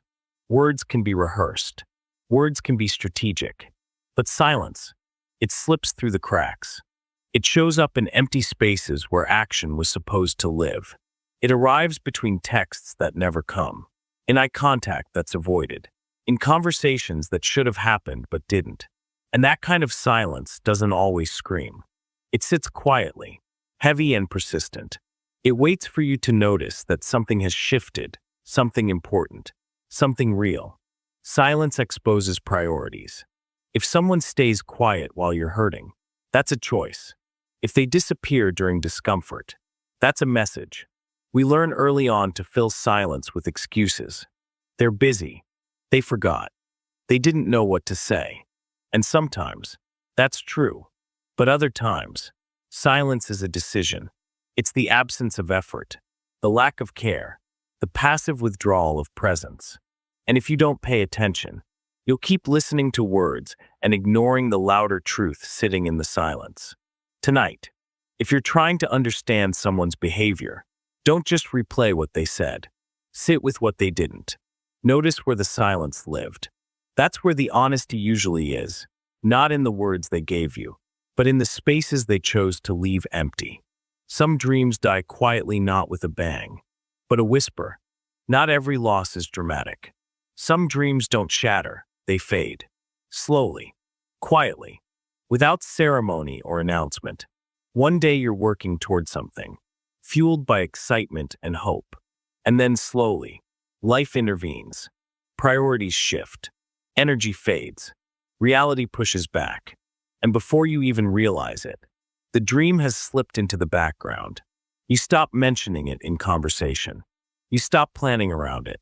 You stop imagining it before bed, not because you no longer care, but because a part of you has accepted that it may not happen. And that realization is harder to sit with than any loud failure, because there's no clear moment of giving up. There's no decision, just the slow erosion of belief. And it leaves you wondering, was the dream ever real? Or was it just a version of yourself that couldn't survive this chapter? But the truth is, all dreams are real when they begin. They live in your bones, in your breath. And when they die, even quietly, they deserve to be mourned. Not as failures, but as versions of you that once burned brightly. The fact that they didn't last doesn't mean they didn't matter. It means life changed. You changed. And that change asked for a new direction. Tonight, if there's a dream you no longer chase, let yourself grieve it, not in regret, but in gratitude. It brought you this far. And maybe, just maybe, it made space for something else to be born. You will never have full control, only the illusion of it. There's something comforting about control. It makes you feel safe, stable, grounded. You make your lists, your plans, your backup plans. You prepare for what might go wrong. Try to predict how others will respond. Keep everything in a neat little box. But deep down, control is an illusion. Life doesn't ask your permission. The unexpected doesn't wait for a gap in your calendar. The things you thought were certain, relationships, jobs, health, routines, can all shift without warning. That's not a sign that you failed. It's a reminder that control was never the guarantee you thought it was. That doesn't mean you stop trying. It doesn't mean you float aimlessly. It means you move with awareness. You make choices, but you don't grip them like lifelines. You pursue goals, but you stay open to detours. You love people, knowing they could leave. You live fully, knowing it could all change tomorrow. That kind of surrender isn't weakness. It's maturity. It's peace. Because when you stop needing everything to go your way, you stop panicking when it doesn't. You stop wasting energy fighting what's already happening. And you begin to find stillness, even in the chaos. Tonight, if you're holding too tightly, if the need for control has started to exhaust you, breathe. You don't have to let go of everything. Just loosen your grip. Trust that you'll find your way, even without guarantees. Control was never the goal. Pieces, even love can feel lonely. We grow up believing that love is the antidote to loneliness. That once we find it, whether in a partner, a friend, a family member, the aching sense of isolation will fade. And for a while, it does. Love brings warmth, connection, the feeling of being seen. But over time, something quieter begins to surface. You realize that even when someone cares deeply about you, they may never fully understand you. They may hold your hand and still miss the storm in your mind. They may lie beside you and still feel far away. Because even in love, you remain a separate world. No matter how close someone gets, they don't live inside your thoughts. They don't carry your exact memories, your exact fears, your exact desires. And that space between you, however small, can feel like an ocean on some days. That's not failure. It's the nature of being human. We are wired to seek closeness. And yet, we remain fundamentally alone in our own minds. The person you love can comfort you, but they can't always reach the parts of you that ache the most. They can try. They can guess. They can listen, but they cannot enter. And that's why, even in the middle of love, you can feel lonely. Not because something is wrong, but because some parts of you were never meant to be fully known. Some parts you carry quietly, even in the presence of intimacy. Tonight, if you're lying next to someone and still feel a strange emptiness, don't panic. It doesn't mean love has failed. It means you're still a person, inside your own world. And that world deserves compassion too. Reality is often stranger than any fiction you've heard. Fiction needs rules. It needs logic, structure, and coherence. It needs plots that make sense, characters that evolve, endings that feel earned. But reality? Reality doesn't follow any script. It bends in unexpected directions. It offers stories so bizarre, so implausible, that if you read them in a novel, you'd dismiss them as unrealistic. In real life, people vanish for no reason. Innocent efforts cause terrible outcomes. The kindest people suffer while the cruelest succeed. Coincidences pile up until they feel like fate. The quietest person in the room turns out to be carrying the loudest story. Real life is filled with contradictions, beauty inside grief, humor inside tragedy, clarity inside chaos. And the stranger it gets, the more you realize, logic is just a tool we use to make the unexplainable feel safe. But reality doesn't care if you understand it. It just keeps unfolding. That's why trying to make perfect sense of your life can be exhausting. You look for meaning in places where randomness ruled. You try to find lessons where there were only events. You try to wrap chaos in a narrative bow. But sometimes, life isn't asking to be understood. It's asking to be witnessed, to be lived, to be felt, even when it makes no sense. Tonight, let go of the pressure to explain everything. Let reality be strange. Let the story twist. Not all questions have answers, and not all mysteries were meant to be solved. Some were just meant to be walked through, slowly, with open eyes. The mind is both your greatest gift and your deepest trap. Your mind is powerful. It imagines, solves, creates, protects. It remembers, reasons, anticipates. It's what allows you to dream beyond your current reality and build a life that stretches beyond instinct. It's a gift, no question, but it's also a trap, because the same mind that empowers you can also imprison you. It replays past mistakes. It imagines threats that aren't real. It convinces you that you're not enough. It loops in anxiety, in doubt, in old stories that no longer serve you. Your thoughts feel so true, so urgent, that you begin to believe they are you. But they're not. They are patterns, habits, echoes of voices you've heard, wounds you've carried, fears you've fed. And once you get caught inside them, it's hard to tell the difference between perception and reality. The mind wants control. It wants certainty.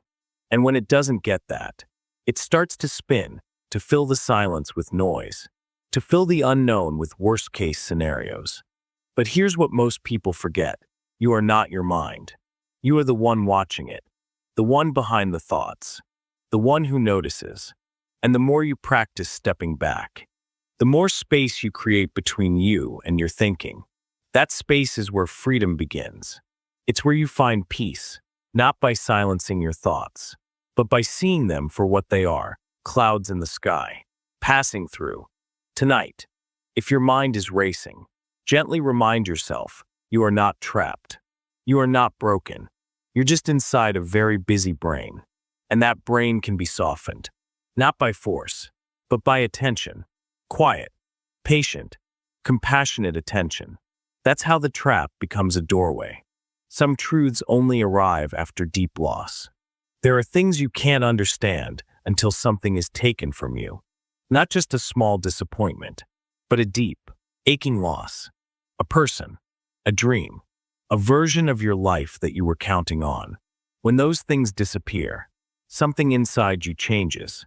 Not all at once, but slowly, quietly. At first, it feels like a breaking, a hollowing out. The world keeps spinning, but your insides feel like static.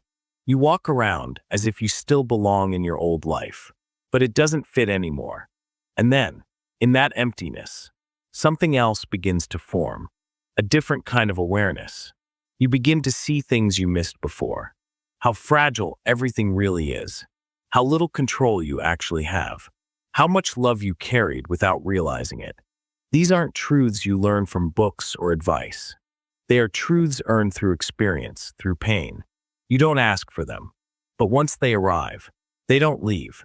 They live in the way you hold others, in the way you forgive more quickly, in the way you pause before speaking. They soften you, even as they hurt. That's the paradox of deep loss. It takes something you loved, but leaves behind a kind of clarity that nothing else could have given. Tonight, if you're grieving, know that your pain is not empty. It is reshaping you, even if you can't see it yet.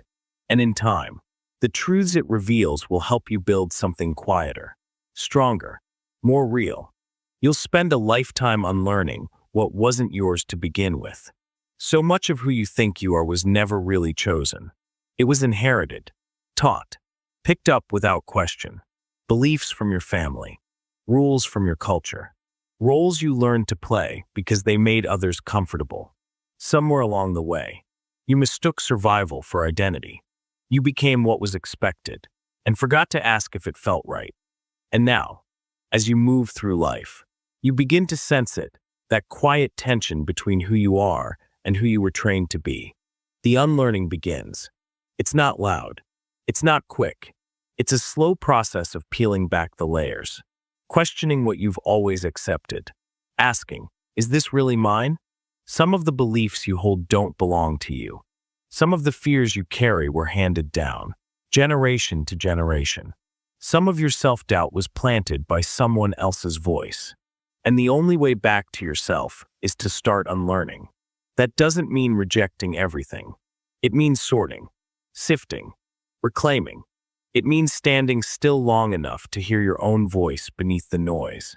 The process is lifelong, and that's okay. You're not behind. You're not broken. You're just remembering what's real. Tonight, if something inside you feels off, don't ignore it. It might be a part of you that's finally ready to be yours again. Listen to it. That's where the return begins. The person you were yesterday no longer exists. Every single day, you change, whether you notice it or not. Your cells renew. Your thoughts shift. Your memories rearrange themselves. And who you are today is already slightly different than who you were yesterday. That version of you is gone. It may have only been a small shift, a new realization, a tiny grief, a subtle joy, but it shaped you. It adjusted your course, even if by just a degree. And if you look back further, months, years, you begin to see the truth more clearly. The person you once were is a stranger. They thought different things, loved different people, feared different outcomes. Their habits were yours, but now they feel distant. That's not failure. That's evolution. It happens slowly enough that you don't panic, but fast enough that one day you stop and ask, when did I become this version of me? It's unsettling and freeing, because if the person you were no longer exists, neither does the story you told yourself about what's possible, what's permanent, what's inevitable. You are not frozen. You are fluid, and that means you are allowed to change again, to shift directions, to outgrow something that once felt essential, to say, that was me, but it's not anymore. Tonight, if you're holding on to a past version of yourself, let it go, not in bitterness, but in gratitude. They brought you here, but they don't define you. The real you is still unfolding, and you don't need to know who you're becoming to trust that the process is already happening. Most people are waiting for permission to live. There's a quiet pause in so many lives, a kind of holding pattern. People waiting, not because they want to, but because they think they have to. Waiting for the right job, the right time, the right body, the right mood. Waiting for someone to say it's okay to begin. They go through the motions, following rules they never agreed to, shrinking themselves to fit into someone else's idea of what's responsible, respectable, realistic. And all the while, life keeps slipping by. Not loudly, not dramatically, just softly, in half-lived mornings, in polite conversations, in dreams that stay quietly packed away because they feel too big, too risky, too selfish. But here's the truth. Most of the permission you're waiting for will never come. No one is going to show up with a note that says, you're allowed now. The world doesn't offer that. And even if it did, it wouldn't feel the way you expect. Because permission doesn't come from the outside. It comes from within. It comes when you decide that waiting has started to feel heavier than trying. When the fear of regret becomes louder than the fear of failure. You don't need to be ready. You don't need to be perfect. You just need to move. One step, one choice, one honest moment where you stop asking, am I allowed? And start asking, what happens if I do this anyway? Tonight, If you feel like life is on pause, ask yourself, what am I waiting for? And what would happen if I gave myself the go-ahead? You don't need anyone's approval to be fully alive. You've had that right all along. One day, all of this, every thought, feeling, and fear will be gone. We live as though everything is permanent, as though our worries will last forever. Our plans will matter endlessly. Our daily struggles will always fill the space in our minds. But they won't. One day, everything you're carrying, every thought racing through your head, every hope you've nurtured, every fear you've held close will disappear. Quietly, without a headline, just gone. Your breath will stop, and so will the stories. So will the stress, the overthinking, the need to be right, to be perfect, to be remembered. It's not a threat. It's not meant to scare you. It's just the truth. You are temporary. This entire life, every second of it, is passing. And while that might sound unsettling, it's also freeing. Because if it's all going to end, then maybe not everything needs to be taken so seriously. Maybe not every failure is a crisis. Maybe not every delay is a disaster. Maybe you can loosen your grip. Maybe you can laugh more, cry more, say what you mean, do what matters, and stop waiting for some distant moment to finally start being who you are. Because this is it, the real thing, not a rehearsal, not a draft, and it won't last forever. Tonight, let that truth settle in, not as fear, but as permission, to care less about perfection and more about presence, to stop clutching and start living. Because one day, all of this will be gone, and that makes what's here right now, this breath, this moment, unspeakably precious. Not every part of you will be healed, and that's okay. There's a gentle lie hidden inside almost every healing journey, the belief that one day, if you work hard enough, everything broken will be mended, that every part of you that aches will become peaceful, that every scar will fade into a story that no longer stings. You imagine reaching a place where you feel whole, balanced, untouched by the past.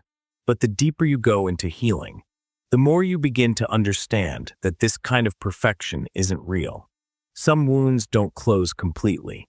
Some pain doesn't vanish. It just becomes quieter, softer, a part of your landscape. Healing isn't a ladder. It's a spiral. You revisit the same feelings again and again, each time with a little more clarity, a little more grace. You may think you've dealt with something, only to find it rising again in a new form. And that's not failure. That's process. That's your body and mind slowly learning how to carry what happened without collapsing under the weight of it. Some things stay with you, not as open wounds, but as tender spots. You learn where not to press too hard. You learn what needs extra care. You stop expecting yourself to be invincible. We live in a world obsessed with transformation.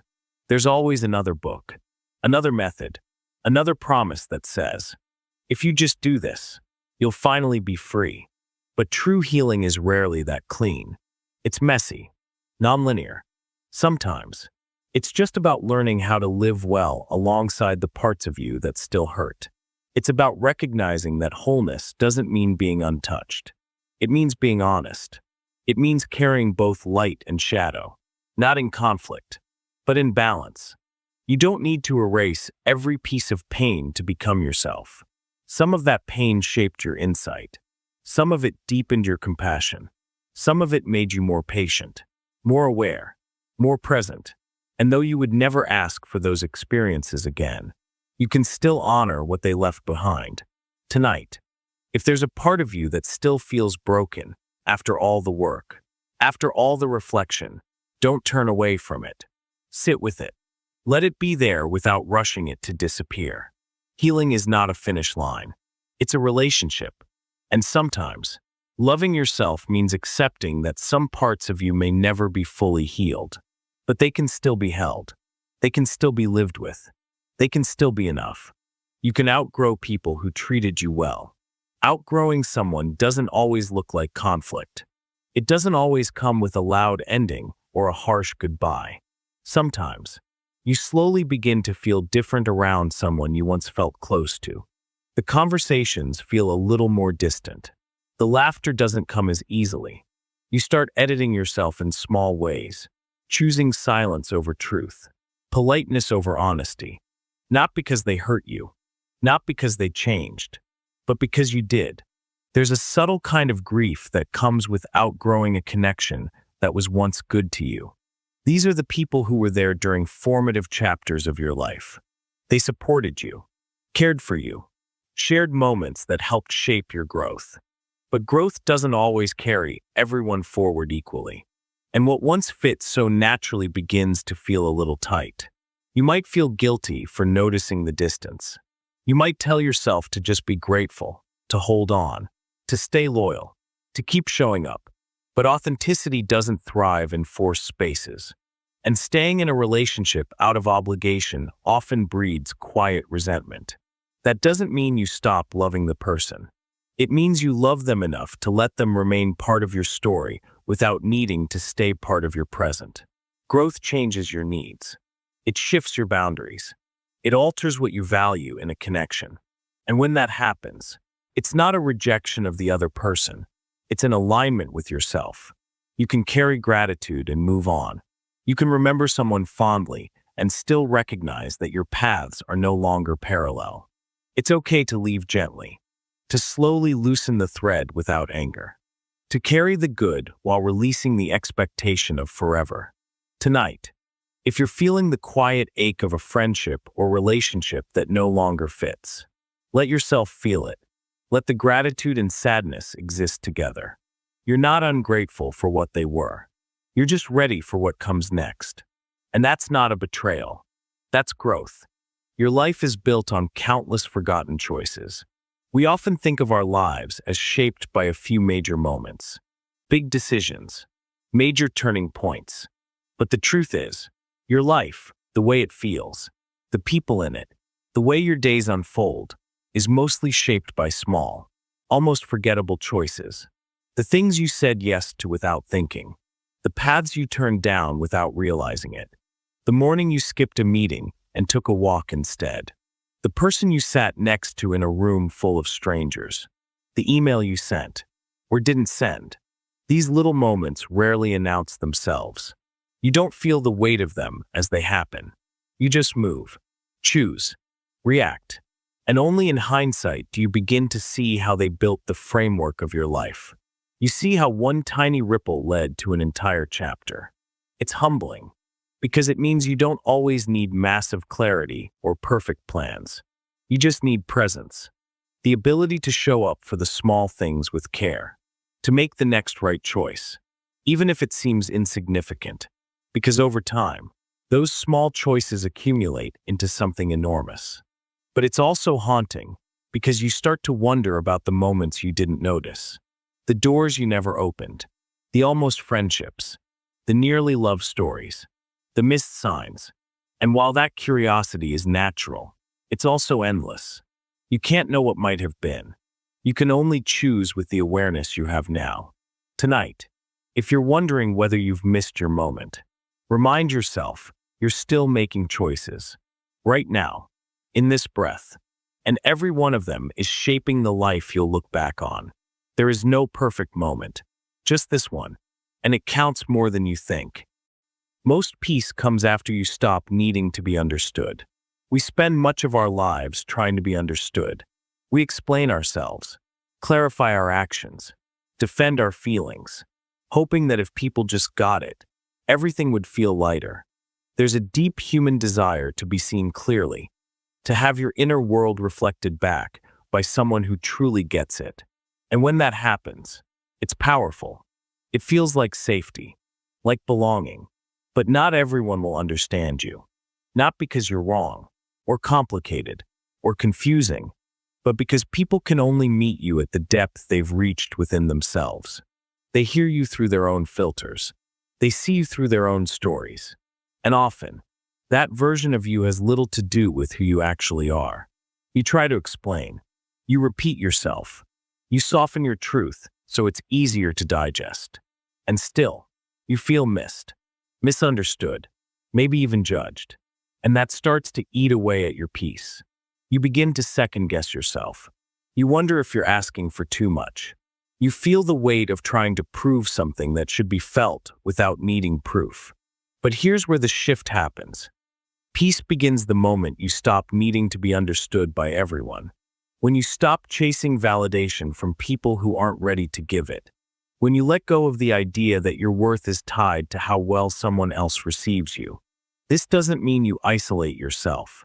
It doesn't mean you shut down. It means you learn to separate clarity from connection. You can still speak your truth, even if it's not embraced. You can still honor your values, even if they're not mirrored. The goal isn't to be universally understood. It's to be internally grounded. When you understand yourself, when you stand in your own clarity, you stop outsourcing your peace to other people's opinions. Their confusion doesn't shake your foundation. Their misunderstanding doesn't define your reality. It's freeing. It's quiet. It's the kind of peace that comes not from changing how others see you, but from no longer needing to control it. You begin to realize that not everyone needs access to the deepest parts of you.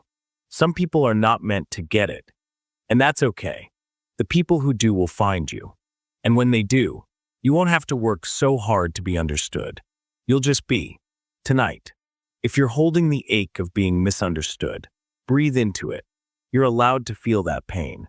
But also remind yourself, your peace does not depend on someone else's comprehension. It lives inside your own understanding, and that's more than enough. The strongest connections often come after your most painful endings.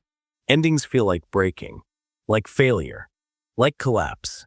When something you poured your heart into falls apart, a relationship, a friendship, a dream, it leaves behind a silence that feels unbearable.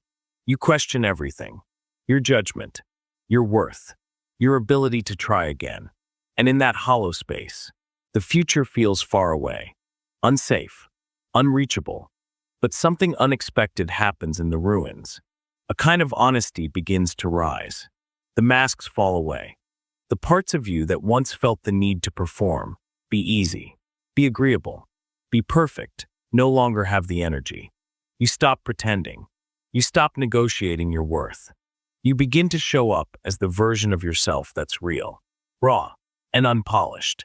And from that place, something shifts.